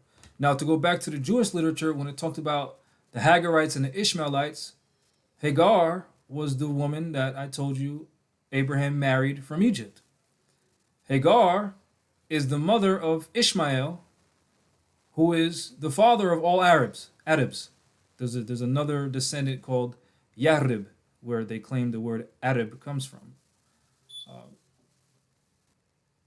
And then, of course, that portion of the narrative, when Hagar was sent to Mecca, to the valley of Mecca, the plains of Mecca, and she was looking for water, of course, she went from these two mountains 7 times, which is where you get the 7 circumambulations around the Kaaba. It's these people honoring their ancestors, literally, which more somehow reject. Like someone said, I'm just going to read it just so you can have the perspective. How can one not being spiritual understand things of the spirit, but yet interpret allegory as literal and literal as allegory? Some much misunderstandings. Typo. I'm not sure if that was directed towards me. There's a lot of trolls in the comments who direct comments towards me, so I'll address it as if it was addressed towards me. All right, so Moors will say, that's folly. We should be honoring our ancestors. Well, their story is their ancestor Ishmael with his father built Mecca. That's their lineage. That's their bloodline. Those are literally their ancestors. And then one of their ancestors, seeking food for their patriarch Ishmael, found this river that was struck by the heel of Jibril called Zamzam, which means stop. She was saying Zam, Zam, Zam, or means to embank. Zam, Zam, Zam, because so much water was coming out and she wanted to be able to feed her son. They were in the desert. Zam, Zam, Zam. This is where Zamzam comes from. So these narratives are literally stories of their ancestors. Literally.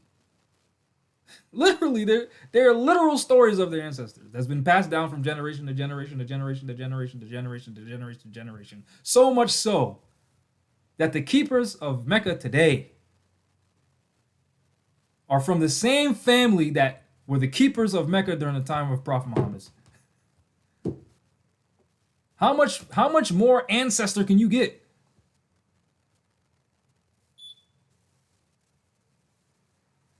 Anyway, same mother and father. So when the Jews identify those who practice Islam as Hagarites, Ishmaelites, and Moabites, they're literally referring to those three people. Hagar, this Egyptian woman, which is why when Prophet Muhammad, before he deceased, he told the Muslims that you're going to be victorious over these major empires, and when you go to Egypt, be respectful there because of our blood ties to Egypt. Through who? Hagar. This Egyptian woman of royalty. Right? So, Moab, what is it? Second, third, yes, great nephew of Abraham, Hagar, Abraham's wife, and Ishmael, Abraham's eldest son. So when you see those names and you see its connection to Islam, you should be looking at the Islamic point of view of these stories and not the other points of view. And so when we read the Quran and we look at the Hadiths, there are 3 points of view to have, right? New revelation, right? That's why he's a messenger. Corrected revelation. And then there's information that we don't say it's true or we don't say it's false. We just look at it as information. Right? That's why I gave the narrative of how certain information is from Jewish sources and other information is from Muslim sources. So that way you have the ability to make your own discernment in your own mind. Right? Now, when we talk about, again, the story of Hagar and this immersion of Zamzam water, there was certain desert dwellers. And then, of course, when you read certain sources, they'll say that the land of the Semites, or Shemites, sometimes it's Sam, S-A-M, or S-H-A-M, or S-H-E-M, Shem. We're all descendants of Shem, as far as the Moabites, Israelites, and Ishmaelites. We're all descendants of Shem. That's why we're Semitic. These again, the land of the Shemites is from Mesha, which means plain. This is also where the word Mecca is believed to be derived from, the plain, which oftentimes Moab is referred to the plains of Moab. So from the plains, or from Mesha to Yashar, and there's also several Moabite kings named Mesha.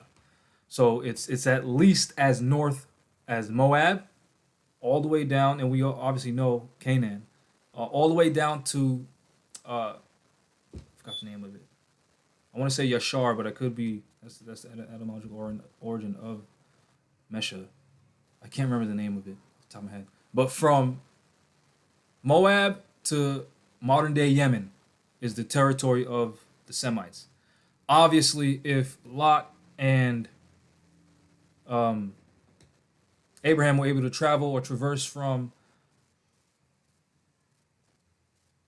Babylon, sorry, I was reading comments by accident, from Babylon to Canaan, there was some known routes of travel, right? So the people of Moab could have, it could very well have been uh, Lot's family, because at that point in time when Lot and Abraham split, Lot didn't go into Canaan, into Egypt with Abraham. He didn't go into Egypt with Abraham where he met Hagar. So he wouldn't have known Hagar in the narrations of Lot leaving Sodom and Gomorrah. He went south. That's where he went. So the valley of Mecca, the plain of Mecca, where Hagar was, would have been south to where Lot was.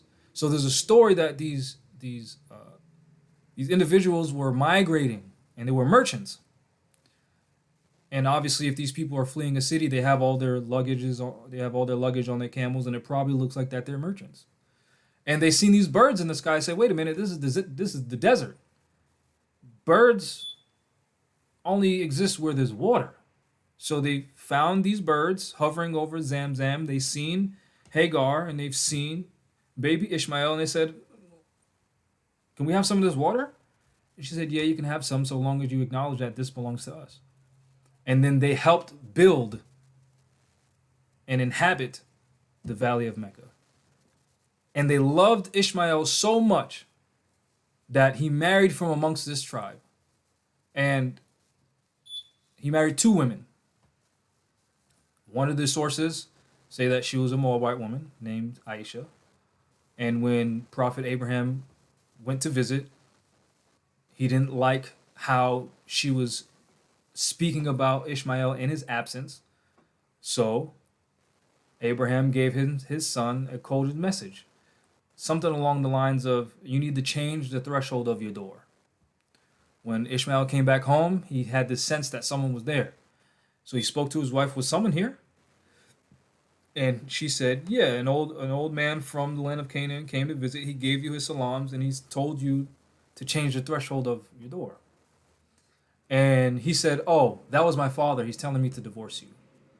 So the same people that loved him so much, who Aisha was amongst, they said, "No problem, no problem, no problem. We'll give you another wife to marry." And then, so if she's from the people of Moab, and the narration is correct that Lot went south, met this stranger Hagar, who he didn't know, and then his daughters had Moab, and they probably would have been around the same age as Ishmael, and then they had this natural liking to this child, obviously because Lot is Abraham's relative, so they're the same blood, so they, okay, it makes sense why you would love someone so much, because same blood. They married him to one of the Moabite women, Aisha, divorced, and then married from amongst the same group of Moabites, and then that marriage was successful, and from there are the descendants of Ishmael, all the way up to the modern day Moabites. Arabs, right? So that's if you don't know, that's some of the narrative of who we come from. And this is why Prophet Noble Jarli talks about how we're mixed. Canaanite, Hittite, Moabite blood. We're mixed. All of us are mixed. Right? And then we go back to how many selves are there? Two selves. Name them, higher self and lower self. What people represent the higher self? The angels who protect the holy city of Mecca. What people represent the higher self? These people. So if we're blood related to these people, and our prophet, our Moorish American prophet, came to us and said, we need to learn about our higher self and lower self, and then tells us directly that the people who embody the higher self, or the people that represent the higher self, are these people in Mecca, well, wouldn't you think that your prophet is telling you something? That if you want to know about your higher self and lower self, and you want to see people who represent that, look at these people.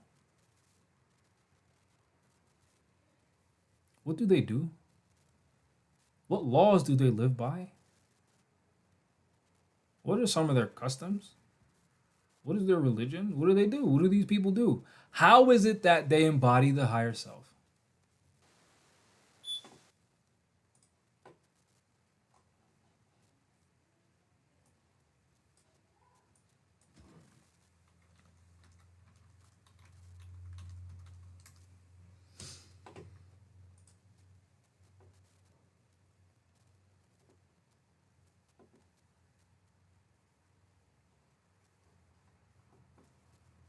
Holy Quran of the Moorish Science Temple of America.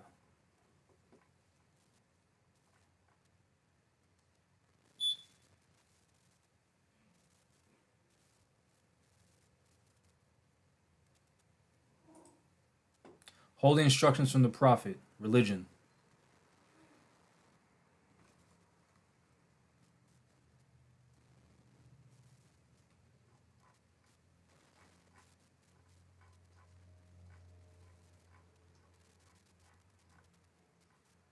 I don't know why I did that. I'm just trying to zoom in.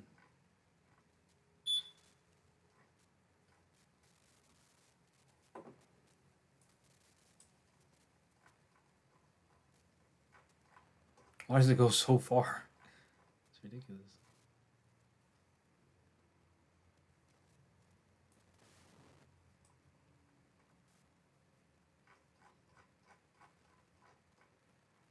Zoom it in so you all can see. Passed it somehow.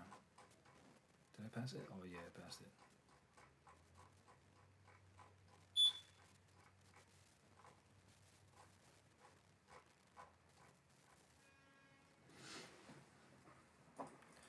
Holy instructions from the Prophet, religion. There is but one Allah, the author, the creator, the governor of the world, almighty, eternal, and incomprehensible. Hu Allahu Ahad, Allahu Samad, Lam Yalid wa lam yulad, wa lam yakula kufuwan ahad. The sun is not Allah, though his noblest image. He enlighteneth the world with his brightness. His warmth giveth life to the products of the earth. Admire him as the creature, the instrument of Allah, but worship him not. To the one who is supreme, most wise, and beneficent, and to him alone belong worship.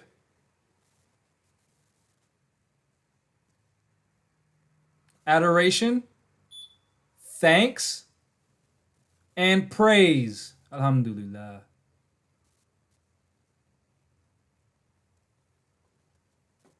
Who hath stretched forth the heavens with his hands? Rabbil Alameen.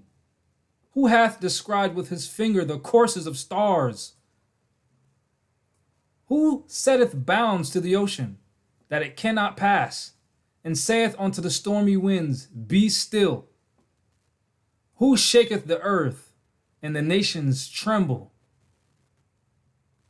Who dareth his lightnings,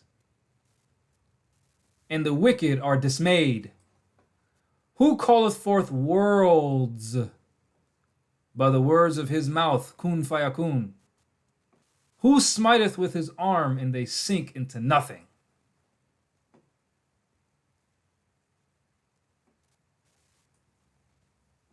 O reverence the majesty of the Omnipotent, and tempt not his anger, lest thou be destroyed. Sodom and Gomorrah. The providence of Allah is ever all his works. He ruleth and directeth with infinite wisdom. Maliki Yawmiddin. He hath instituted laws for the government of the world, the Quran. He hath wonderfully varied them in all beings, and each by his nature conformeth to his will. Each thing in creation conforms to the will of Allah. See, his is capitalized. Who are they talking about? Allah subhanahu wa ta'ala. In the depths of his mind, he revolveth all knowledge.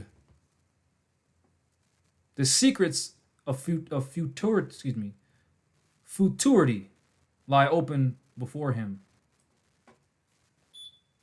The Akira. The thoughts of thy heart are naked to his view. He knoweth thy determination before they are made. With respect to his prescience, there is nothing contingent. With respect to his providence, there is nothing accidental. Wonderful he is in all his ways. Wonderful he is in all his ways. Why are these capitalized and not lowercase if they're talking about you and I? His counsels are instructable. The manner of his knowledge transcendeth thy conception. Pay therefore to his wisdom all honor and veneration, and bow down thyself in humble and submissive obedience to his supreme discretion. The Father is gracious and beneficent. Rahman ar-Rahim. He hath created the world in mercy and love. His creatures of his hand declare his goodness, and their enjoyments speak of his praise. He clothed them with beauty. He supporteth them with food. He preserveth them with pleasure from generation to generation. If we lift up our eyes to the heavens, his glory shineth forth. If we cast them down on earth, it is full of his goodness. The hills and the valleys rejoice and sing. Fields, rivers, and woods resound his praise. But thee, meaning man, he hath distinguished with peculiar favor. Didn't he say, doesn't it say in the Quran that when Allah told the angels, I'm going to create man, he then told all of the angels to bow down to man? And they all did except for who? Iblis, who was what? A jinn? And exalted thy station above all creatures. How? How? With Allah's ruh. What's that? His spirit. Spirit man. Oh, so we were just an empty vessel and then we were given a spirit. Where did that spirit come from? Allah. That's why we have station above all creatures. That's why the angels were told to bow to us. But thee, he hath imbued thee with reason to maintain thy dominion. Now, when Allah subhanahu wa ta'ala created us, his Khalifa, and spoke to the angels, and brought Adam before the angels, and said to the angels, what's the name of all these things if you are truthful? And the angels said, we know nothing except for what you tell us. And then Allah subhanahu wa ta'ala said to our forefather Abraham, tell the angels what all these things are. And he said, oh, that's a rock, that's a tree, that's grass, that's the sun, that's the earth, that's a mountain, that's a river, that's a lake, that's the ocean, that's an ant, that's a bird, that's a giraffe. Didn't we read that he gave us reason? He didn't give the angels that. He gave it to us. He hath fitteth thee with language to improve thy society, and exalted thy mind with the powers of meditation to contemplate and adore his imitable perfections. Doesn't the Quran say I created man and the jinn to worship me? That's what you're created for? Right? To contemplate and adore his inimitable perfections? And in the laws he hath ordained as the rule of life, so kindly hath he united thy duty to thy nature, that obedience to his precepts is happiness to thyself. How many people do you know claim that my life changed when I found God? I was a drug user, I was a whatever, a this, a that, a this and that, and now I'm not. Oh, praise his goodness with songs of thanksgiving, and meditate in silence on the wonders of his love. Dhikr. What does dhikr mean? What is dhikr? I heard of dhikr before. What is that? What is that? Is that with the beads? No. Dhikr is remembrance of Allah. And you can remember Allah by saying Allahu Akbar. You can remember Allah by saying La ilaha illallah. You can remember Allah by saying Alhamdulillah.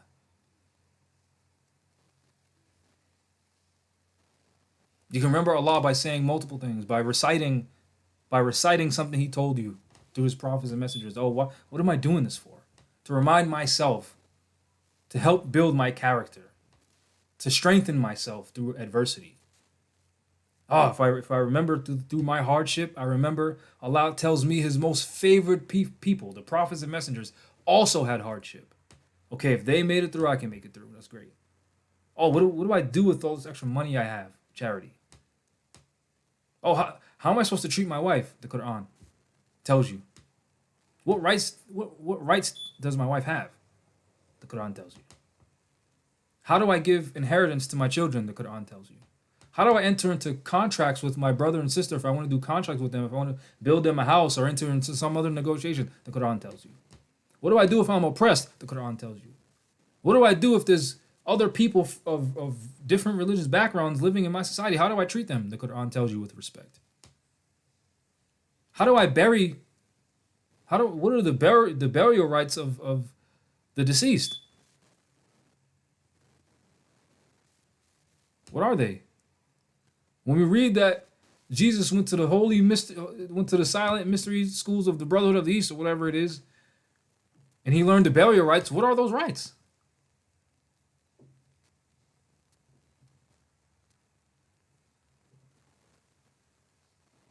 Where do we find that information? Prophet Muhammad.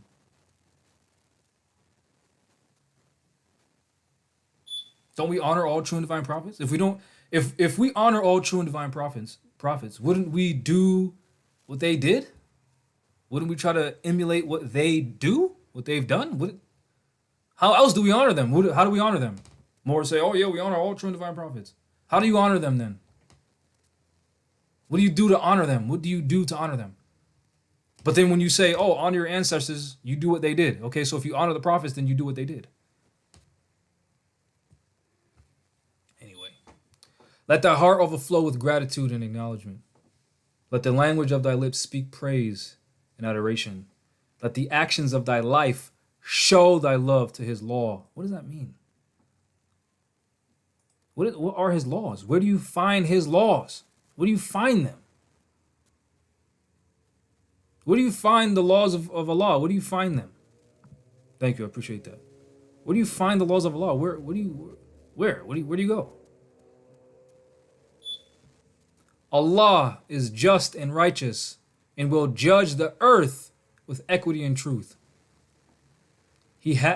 Hath He established His law in goodness and mercy, and shall not punish the transgressors thereof? Oh, think not, bold men, because thy punishment is delayed, that the arm of Allah is weakened. Neither flatter thyself with hopes that He winketh at thy doings. His eye pierceth the secrets of every heart, and He remembereth them forever. He respecteth not the person or the stations of men, the high and the low, the rich and the poor, the wise and the ignorant. When the soul hath shaken off the cumbersome shackles of this mortal life, shall equality receive from the sentence of just and everlasting retribution according to their works. Now what you say? What do you do? Then shall the wicked tremble and be afraid, but the heart of the righteous shall rejoice in His judgments. O fear Allah. Therefore, all the days of thy life, and walk in the paths which He hath opened before thee. What does that mean? What path did He open before us? What path? Because men likes to follow, not to lead, right? Isn't that what this very Quran says? So who are we supposed to follow?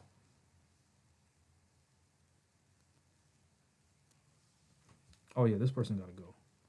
I remember you.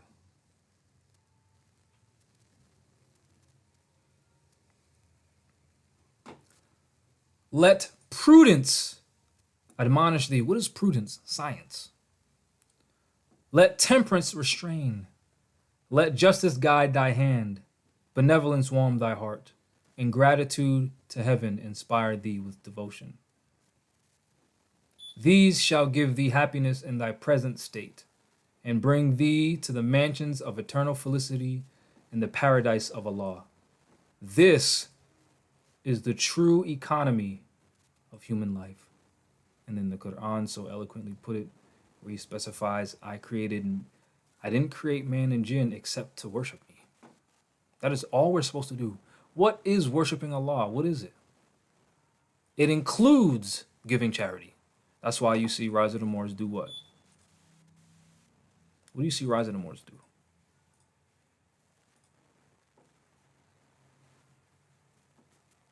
What do you see? What do you see us do? What do you see Rise of the Moors doing?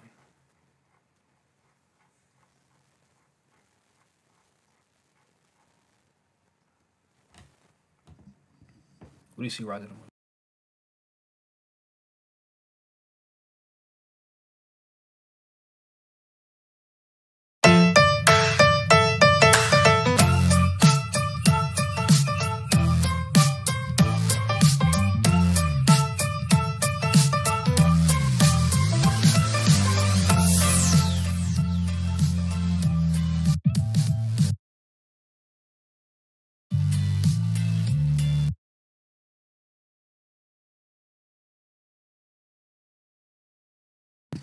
You get it. What do you see us doing in these videos? What do you see us doing? Now, there's a caveat. The best charity is the charity given to those who need it the most and in private. But you still get a reward for doing charity publicly. What was the purpose of us recording that? To encourage other Moors to do the same. Why? Because all I see with more science is people talking online, and that's it. What about living the lessons? What about that? What about living the actual lessons? Not just the rhetoric, not just saying things. What about living them?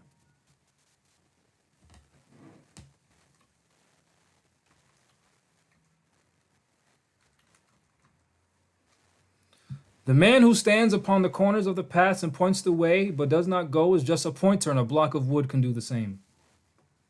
The teacher treads the way. On every span of ground he leaves his footprints clearly cut, which all can see and be assured that he, their master, went that way. Men comprehend the inner life by what they see and do.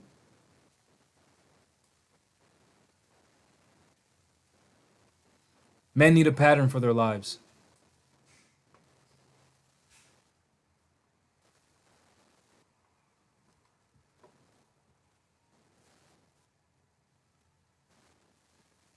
Now, there's a saying in the Quran of Prophet Muhammad that the lessons in the book are fundamental for basic instructions. The rest are allegories, and only those with perversity in their hearts solely focus on the allegories. But none but Allah and those who know the truth know the meanings of these allegories. So why is it that a lot of these, why like this individual talking about how can one not being spiritual understand things of the spirit, but yet interpret allegory as literal and literal as allegory, when they themselves are doing the same thing? The prophet talks about charity. You just think it's some metaphysical concept. What about actually feeding human beings? What type of cleansing of the heart does that do? What type of humbling does that do when you see people without, and then you go back to your home and you complain about this beautiful home you live in, this beautiful apartment you live in? Meanwhile, there's people with nothing. What type of humbling does that do to you? Since you're so spiritual, wouldn't you complain less if you seen people in worse conditions? Whoa, that person has it way worse than me. I should be thankful to whoever gave me what I have. And then who was the entity that gave you what you have? Allah. It wasn't you. How many times have we done something to the best of our ability and things didn't work out? Well, clearly it wasn't you. When things do work out, it's not solely reliant upon you. You may play a factor in it, but it's not up to you. If it was up to us, If it was up to the individual, people wouldn't be homeless. You think a homeless person says, "Oh yeah, this is what I want. This is what I love." You think that's the position they take? No. Right? So all this talk about spirituality, what are we doing for our spirit? When our prophet tells us to give charity, why don't we see more and more doing it? And if you're doing it in private, great. That's even better for you. But I would suggest you show others how easy it is to give charity. Why? Because our prophet, Noble Drew Ali, said, let your good deeds outweigh your bad deeds. And when you die, everything will be all right.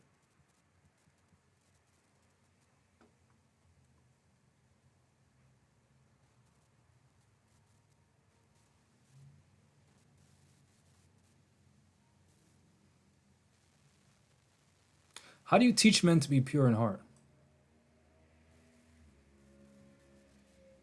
How?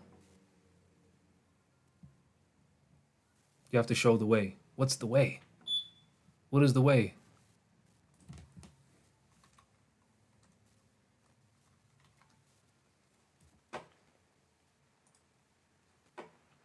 Happy is the man who hath sown in his breast the seeds of benevolence. What's the breast? Your heart. The produce thereof shall be charity and love.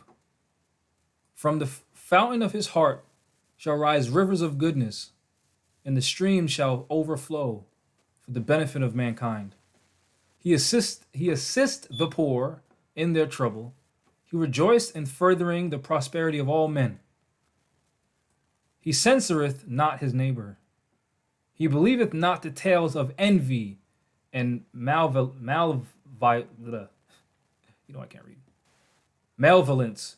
neither repeateth he their slanders. Now, doesn't it say in the Quran that Muhammad gave us that we can't backbite? Isn't that slander? Talking about people behind their back. Oh, da da da da, so and so, so and so, so and so, so and so. Oh, nobody likes that. Nobody likes gossip. Nobody likes that. He forgiveth the injuries of men. He wipeth them from his remembrance. Revenge and malice have no place in his heart. For evil he returneth not evil. He hath not even his enemies. He hateth not even his enemies. But requiteth their injustice with a friendly admonition. The griefs and anxieties of men excite his compassion. He endeavoreth to alleviate the weight of their misfortunes, and the pleasures of success rewardeth his labor. He calmeth the fury, he healeth the quarrels of angry men, and preventeth the mischief of strife and animosity. He promoteth in his neighborhood peace and goodwill, and his name is repeated with praise and benedictions.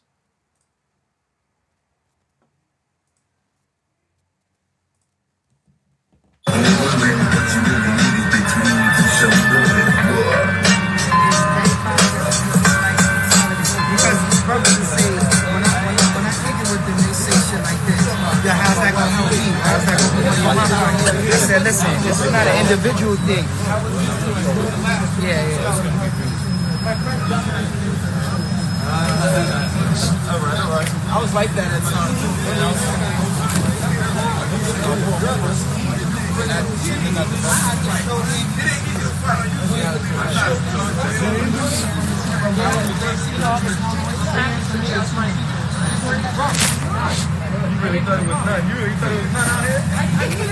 Peace. You out here today on Noble Drew Ali birthday? Showing appreciation, giving back to the people.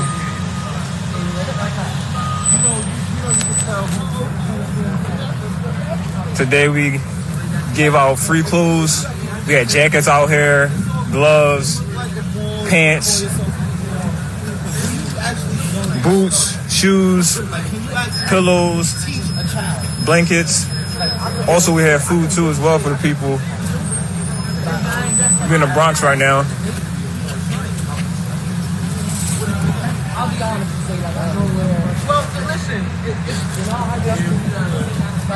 A lot of people coming by. A lot of Moore's building right now too as well.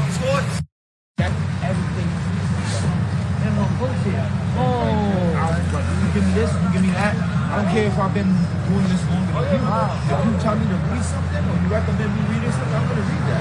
Because the man who knows something. All right, peace. Islam. You can't never know when it's sick.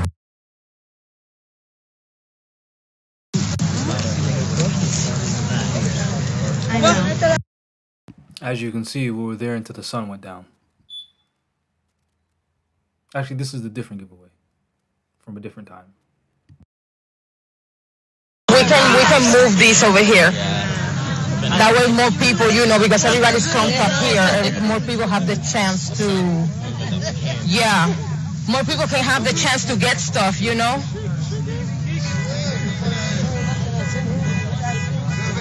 Okay. Boys in the background, so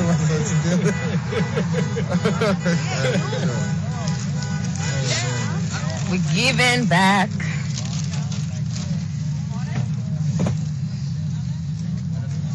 Giving back, giving back, giving back. Who is this more? Who is this more?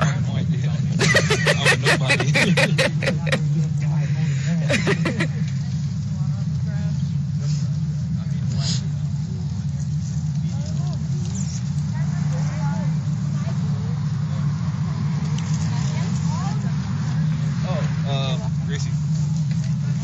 Hi! Thank you!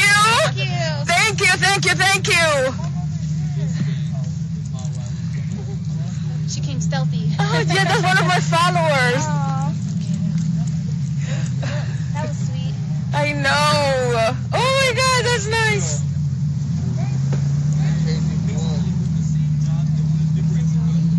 Look how good this chili looks, though.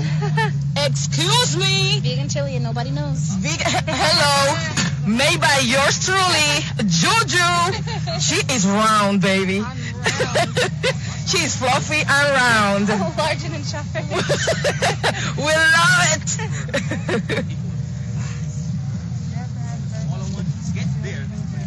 Hi, how are you? Good, how are you? I'm good, thank you. You get the point. That New York video, we were there for like 12 hours. And we're not out here. Never mind. I'll just.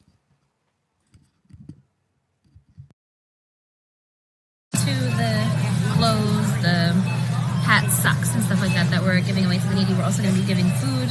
We got a bunch of stuff for peanut butter and jellies, vegetables. I'm going to make a chili and a soup. We got some chips to give away, some more veggies for the chili. We'll have chili, rice, peanut butter and jelly, bread, chips. If you want to donate any fiat to help us give away to the needy, send fiat to jamhalsflicks@gmail.com. It's JAMHALSFLICKS@gmail.com. Thank you. Say thank you.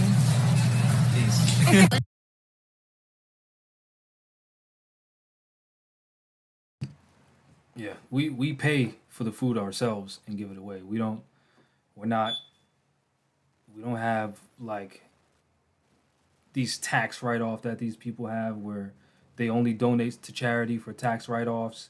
No, we have the cash, we buy the food, and we give it to the people that need it. Why? Because the Quran says the best charity is for those who need it. Okay, well, a nonprofit organization doesn't need my money. The people need food. So we decided, it was my wife's idea. She came up with the original idea. So we decided to feed people. And we've done it in New Jersey. We've done it in New York. We've done it in Providence. We've done it in Pawtucket.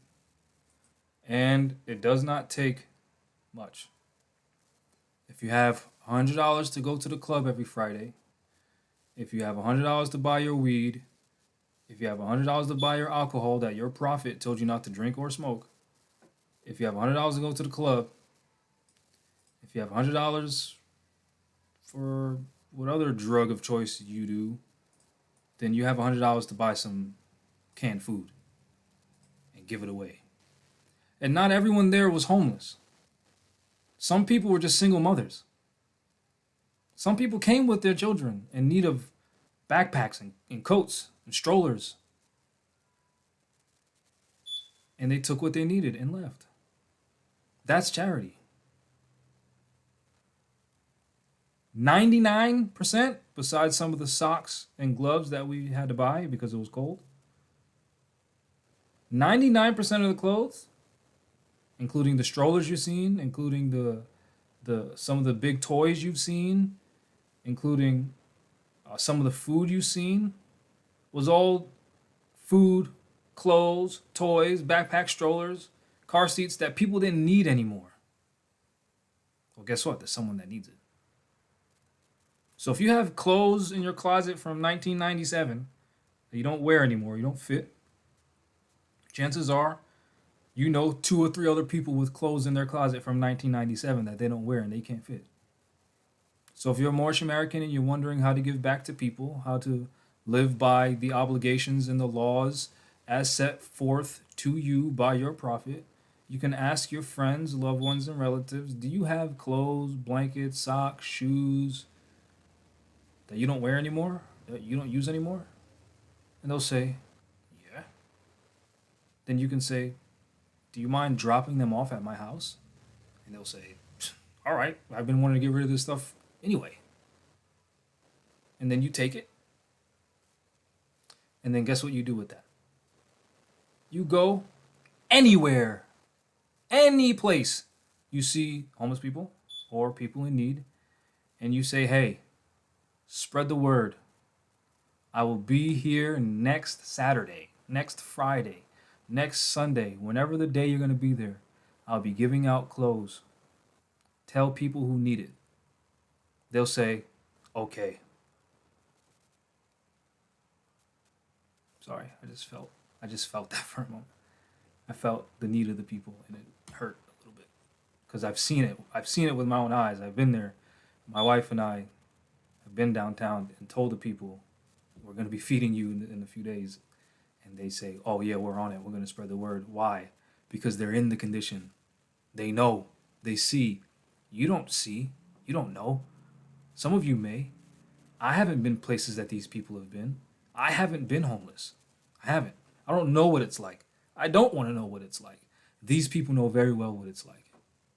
These people, they tell us most people don't even treat us like human beings. They tell us. I'm like, what? That's crazy. Anyway, you tell them you plan to feed people. They will tell as many people as they can. The people that they live outside with. And you will have lines of people. I don't know if it shows the full line in this video. But when we first showed up, there was a lot of people. A lot. It was good that we were able to help, but too many, you know? The line was all the way to the corner. This isn't an accurate depiction of the line. This was later, because Ishmael showed up late, because he was picking up more food. So he showed up late. So the line had dwindled down a little bit. And then I believe we ordered pizza after that to feed more people. Or maybe I'm mixing different charity events where we had to order more food. I didn't know that size wasn't the right size.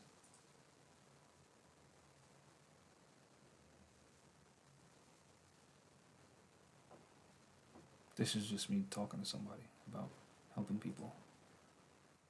I didn't edit this video. Ishmael edited the video. He recorded it for free and edited it for free. So however he edited it, it was on him. I had no input. This was Amaryllis. I think I'm saying her name wrong. Amaryllis. She pulled up from Massachusetts with more clothes, and she pulled up with her children. I think she brought food too.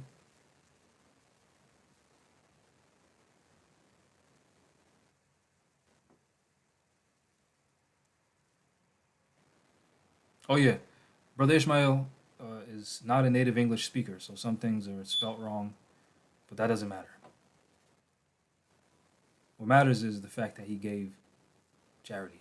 Also, as a side note, Allah tells us that when you encourage someone to do good, all the good that they do, you get the reward from it as well.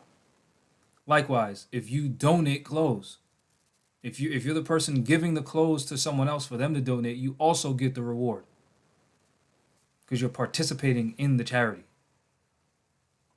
This was also with some students from Johnson & Wales University, which some of you seen. I did a lecture there. That was Moreno Bay, if you don't know.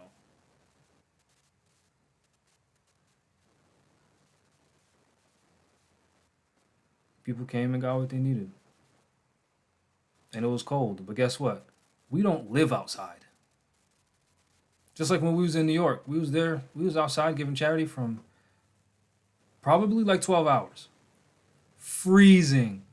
I remember when we went back upstairs, Leonidas and I were talking about how our feet were frozen.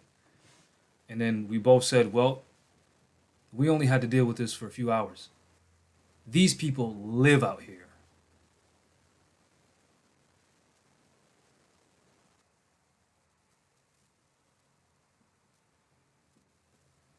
And some don't.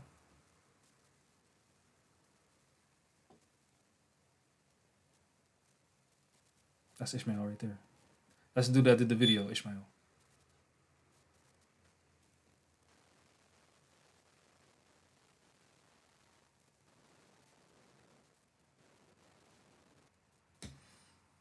I thought I put the one from some of the videos from New Jersey up here, but we did one in New Jersey this year with Sean De Niro at his shop. A few more showed up to that too.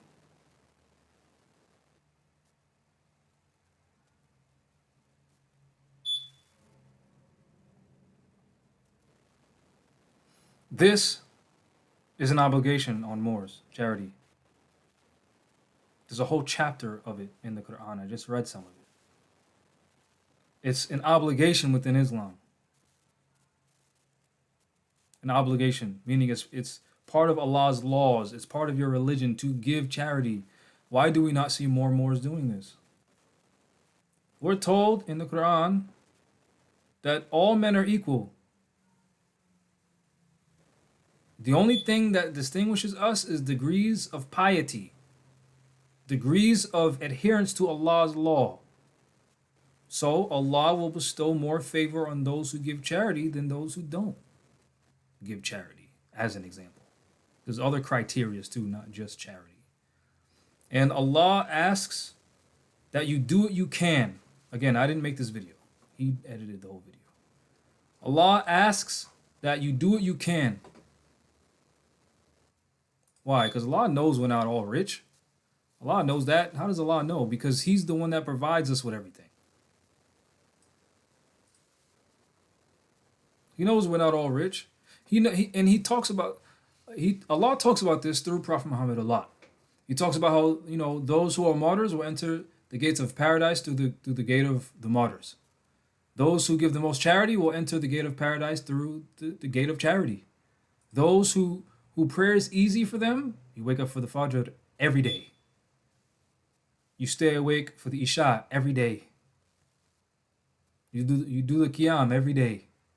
For those where Salah is made easy for them, they'll enter Jannah through the gates of Salah. For those who memorize the Quran, they'll enter the gates of paradise through remembrance of the Quran.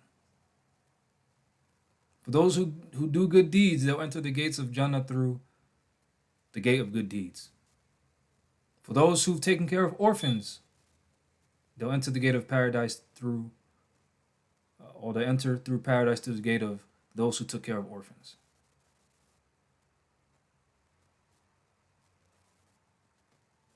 We have a lot of problems within our own nation, within our own community of people. You and I see it all the time. There are solutions to them. There are many Moors who are celebrities and have money. They could give charity. I don't know if they do. They could.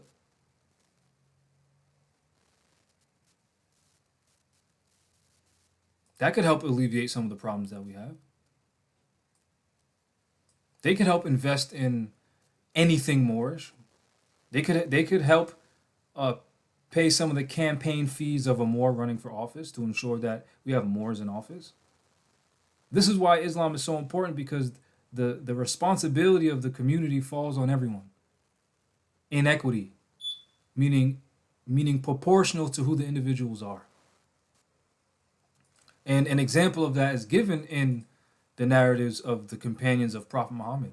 How Abu Bakr, who was one of the most richest men of that time, and at times all of his wealth went towards the ummah or the nation, whether it was for the war effort or for charity. All of his money.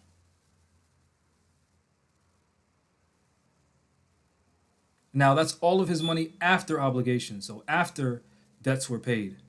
Then whatever's extra, all of that at times, not all the time, at times went towards zakah. All of it. If we had that standard within this Moorish community that we claim exists, we would actually have something.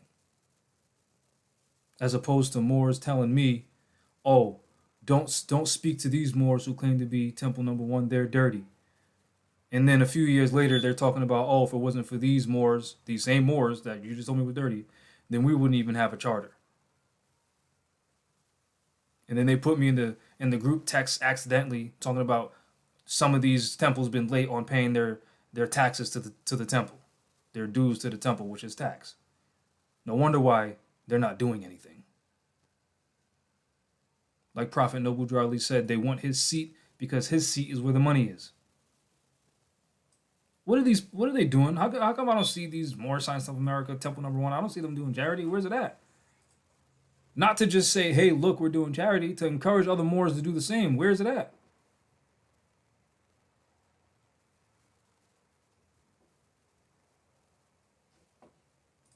Why?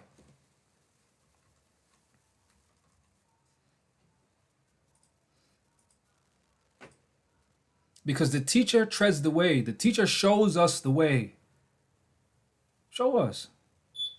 Not you go online, you read the Quran, and then that's it. Or you go to the community, you say we're Moors not black, and then that's it. What about the rest? What about the rest? What about this?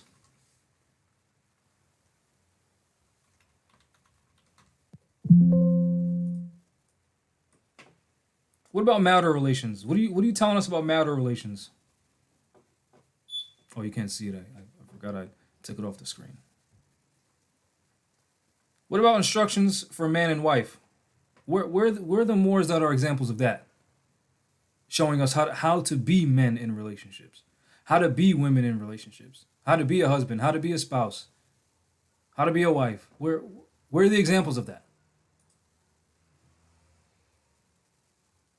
Why are we listening to single Moors talking about relationships? Why are you single? Talking about the Quran. How are you a man and you single? How are you of age to reproduce and you're single? That's not normal. What's going on? And then Moors claim this egotistical position. Oh, there's not a woman out there good enough for me. Who are you? With that mindset, yeah, no wonder why you're single. Or the mindset, because in the mysteries of the silent brotherhood of the East, it says man doesn't marry. It didn't just say that. It says it is Allah alone that joins two hearts together. All we oblige each other to is this contract. That's it. That doesn't mean marriage isn't real. Why? Because there's marriage instructions from the Prophet. And then we listen to these people and claim that they have titles that are grand. No wonder why we're so screwed. Our leaders don't even live by what our Prophet told us to do. Our Prophet said Moors be like out of prophet, out on drinking, out of smoke. So why does Moors go on live and smoke going across their screen and they claim to be a title that's grand? And you believe it. Okay.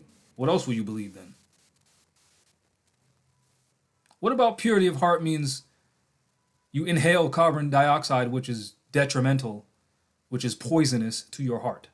What about that says purity of heart? And then they justify, oh, it's medicinal. What about carbon dioxide in your heart is medicinal?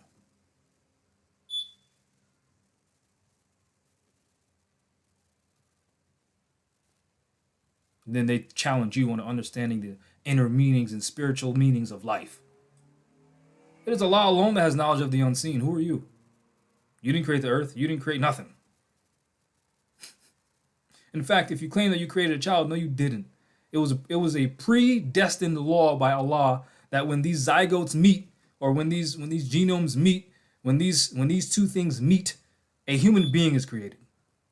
That's not your law. That is a law established by Allah alone. So what did you create? Nothing. So how could we, mankind,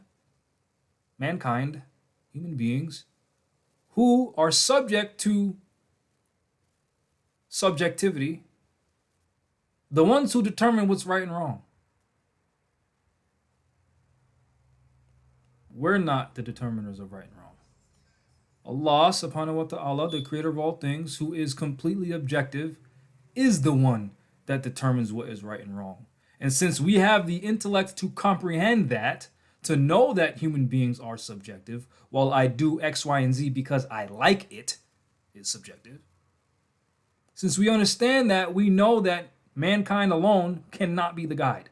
And then Moorish Americans say, Allah, the Father of the universe, the Father of love, truth, peace, freedom, and justice, Allah is my guide, my protector, and my salvation through his holy prophet, Noble Drew Ali. Well, what did Prophet Noble Drew Ali bring then? How is he guiding you?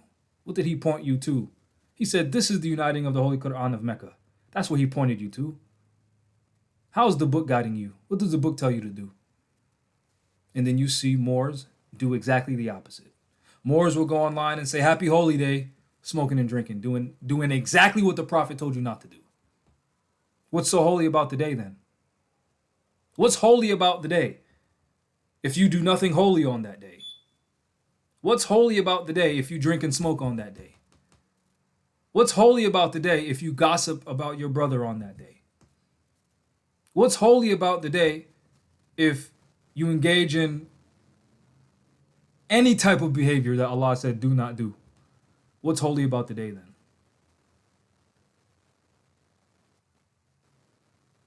Now it's just rhetoric. It's just a saying that more say, Happy Holy Degree, then they make it seem more than what it is. Happy Holy Degree.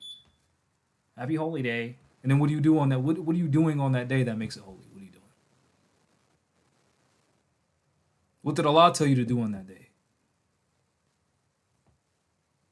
Since Allah is your guide, what is Allah guiding you to? And then you see the folly of man. How man cannot be his own God. Why? Because how many times has our desires brought us somewhere bad? Oh, I see that woman, I want her. It's lust. I want her. I get her. She breaks my heart. How many of us have been through that? That's your heart guiding you. It's not wisdom guiding you, intellect, prudence. The warnings that Allah, the warnings that the Prophet gave you. Beware, young man, beware of all the allurements of wantonness, and let not the harlot tempt thee to excess in her delights. The madness of desire shall defeat its own pursuits. From the blindness of its rage shalt thou rush upon destruction. Therefore give not up thy heart to her sweet enticements, neither suffer thy soul to be enslaved by her in enchanting delusions. The fountain of health, which must supply the stream of pleasure, shall quickly be dried up, and every spring of joy shall be exhausted. Yet more say they follow their own desire. Now now you see why we are where we are. More should be promoting marriage. Marriage. Why?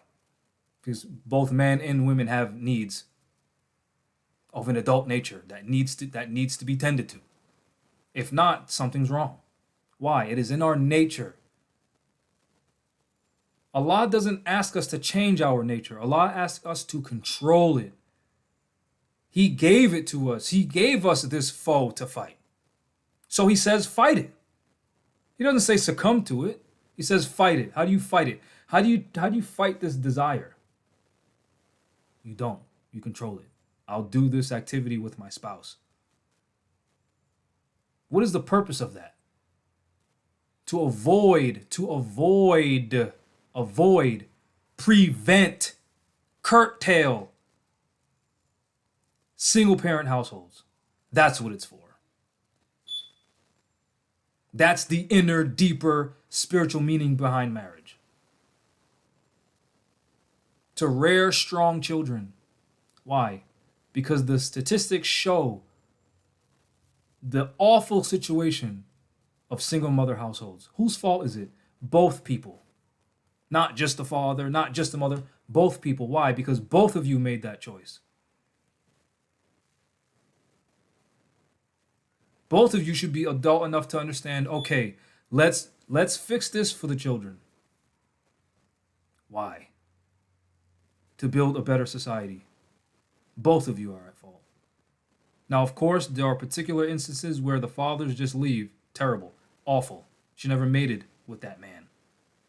There are situations where the mother won't let the father see their children. Terrible. Awful. You should never mated with that woman. This is where marriage comes in. This is where guidance from your parents comes in. This is what the culture is for. This is what the religion is for. This is what the deen is for. This is what the way of life is for. All of us, and I'm speaking as a man, all of us brought women home. Mom said, yeah, no. She's not for you.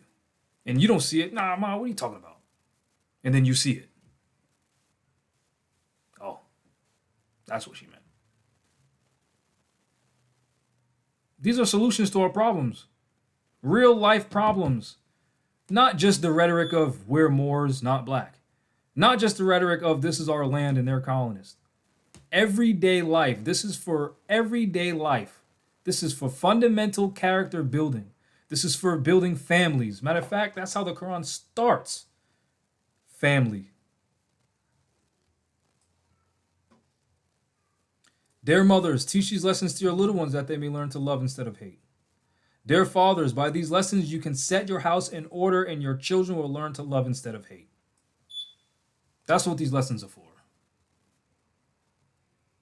So there's Moors online debating with grown-ass men.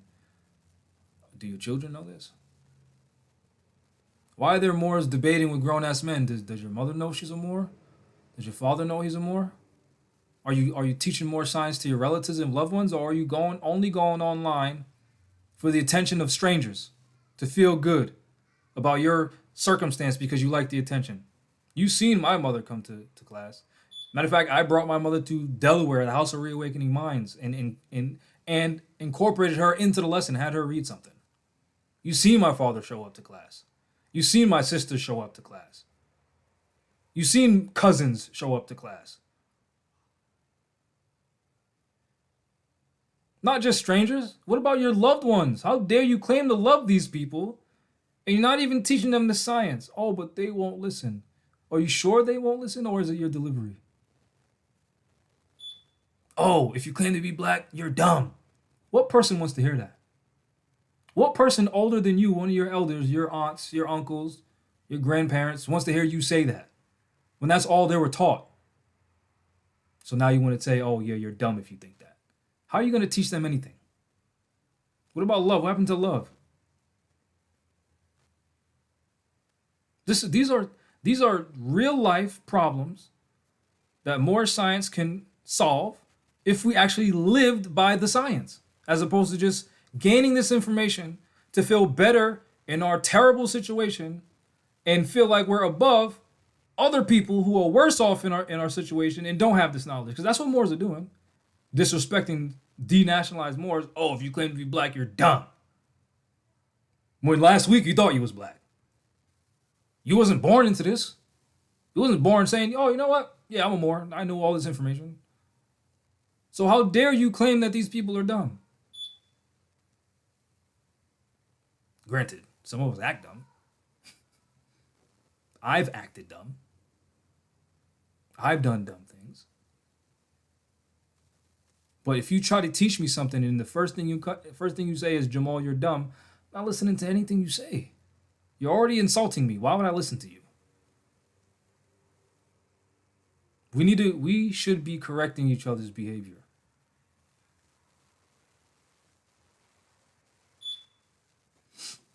How do we do that? We be the example.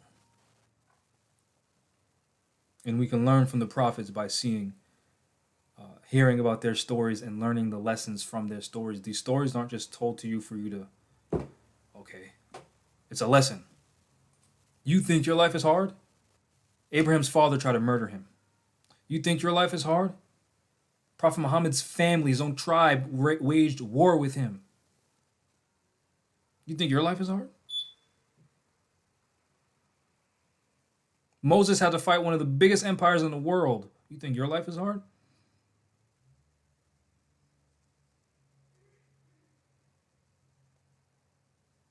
Joshua was sent to jail to avoid premarital sex. You think your life is hard? For several years. You think your life is hard? Yahya, John's head was cut off. You think your life is hard? Your head's still attached.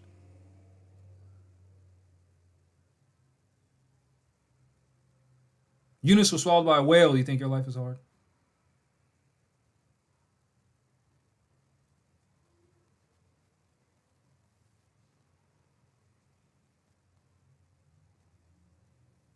People claim these stories are not real and they're allegorical, and then they miss the whole lesson. They miss the whole allegory. They just throw it away. What are you here for? Do you not feel lost in life? Do you not reflect? The Quran tells you, let me see.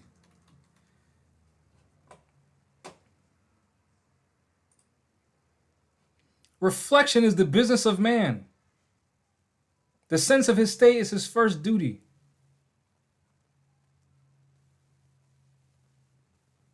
Do you not reflect on yourself that, dang, nobody really knows what's going on. Nobody really knows what life is about.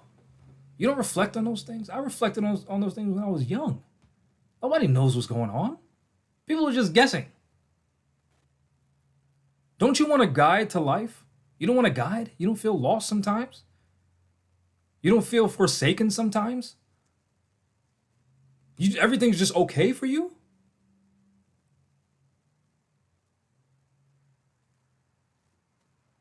Where do you seek guidance from? You can't tell me your heart because you've been wrong following your heart before. Where do you seek your guidance from? Where do you seek it from? Where is your objective source of information? Because you yourself are subjective.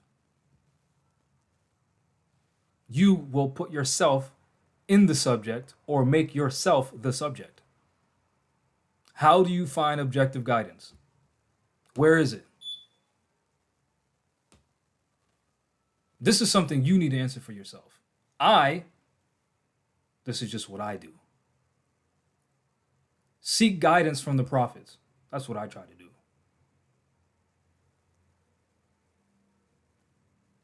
Does that mean I'm perfect? No. Do I get it right every time? Probably not. You know what matters? Trying. You know what matters? Not giving up. You know what matters? Sincerity. Sincerely trying to find the truth. Always challenging things. This is a conversation I had with myself, contemplating. Why does Islam say don't worship idols, but then they face the Kaaba and they circumambulate the Kaaba? Isn't that idol worship? This is me thinking to myself. And by the grace of Allah alone, I came to the conclusion, they know they're not worshiping that cube. That's not what they're doing. They're acknowledging the story behind it. Abraham and Ishmael built it by the command of who? The God that they're worshiping. And then the God that they worship said, face this way as a reminder of me. Remind yourself that I told Abraham to build this in around 1800 BCE, and it's still here. So his footprint's still here. Those are signs for you. Signs I left for you as proof of me, since for some reason the sun, the moon, the stars, the earth, your existence is not proof of enough. I left you more proof. They don't worship that cube. It's used as a remembrance of Allah for them, as opposed to building a shrine and then thinking that that idol or that image of whoever is going to give you something. That's idol worship. What happens at the Kaaba is not. That's me thinking to myself, reflecting.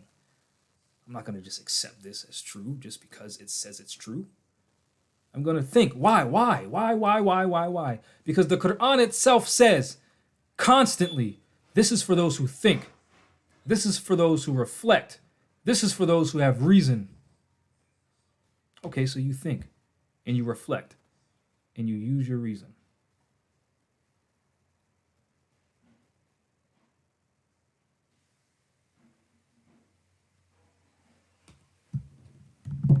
And with that, it is time to pray.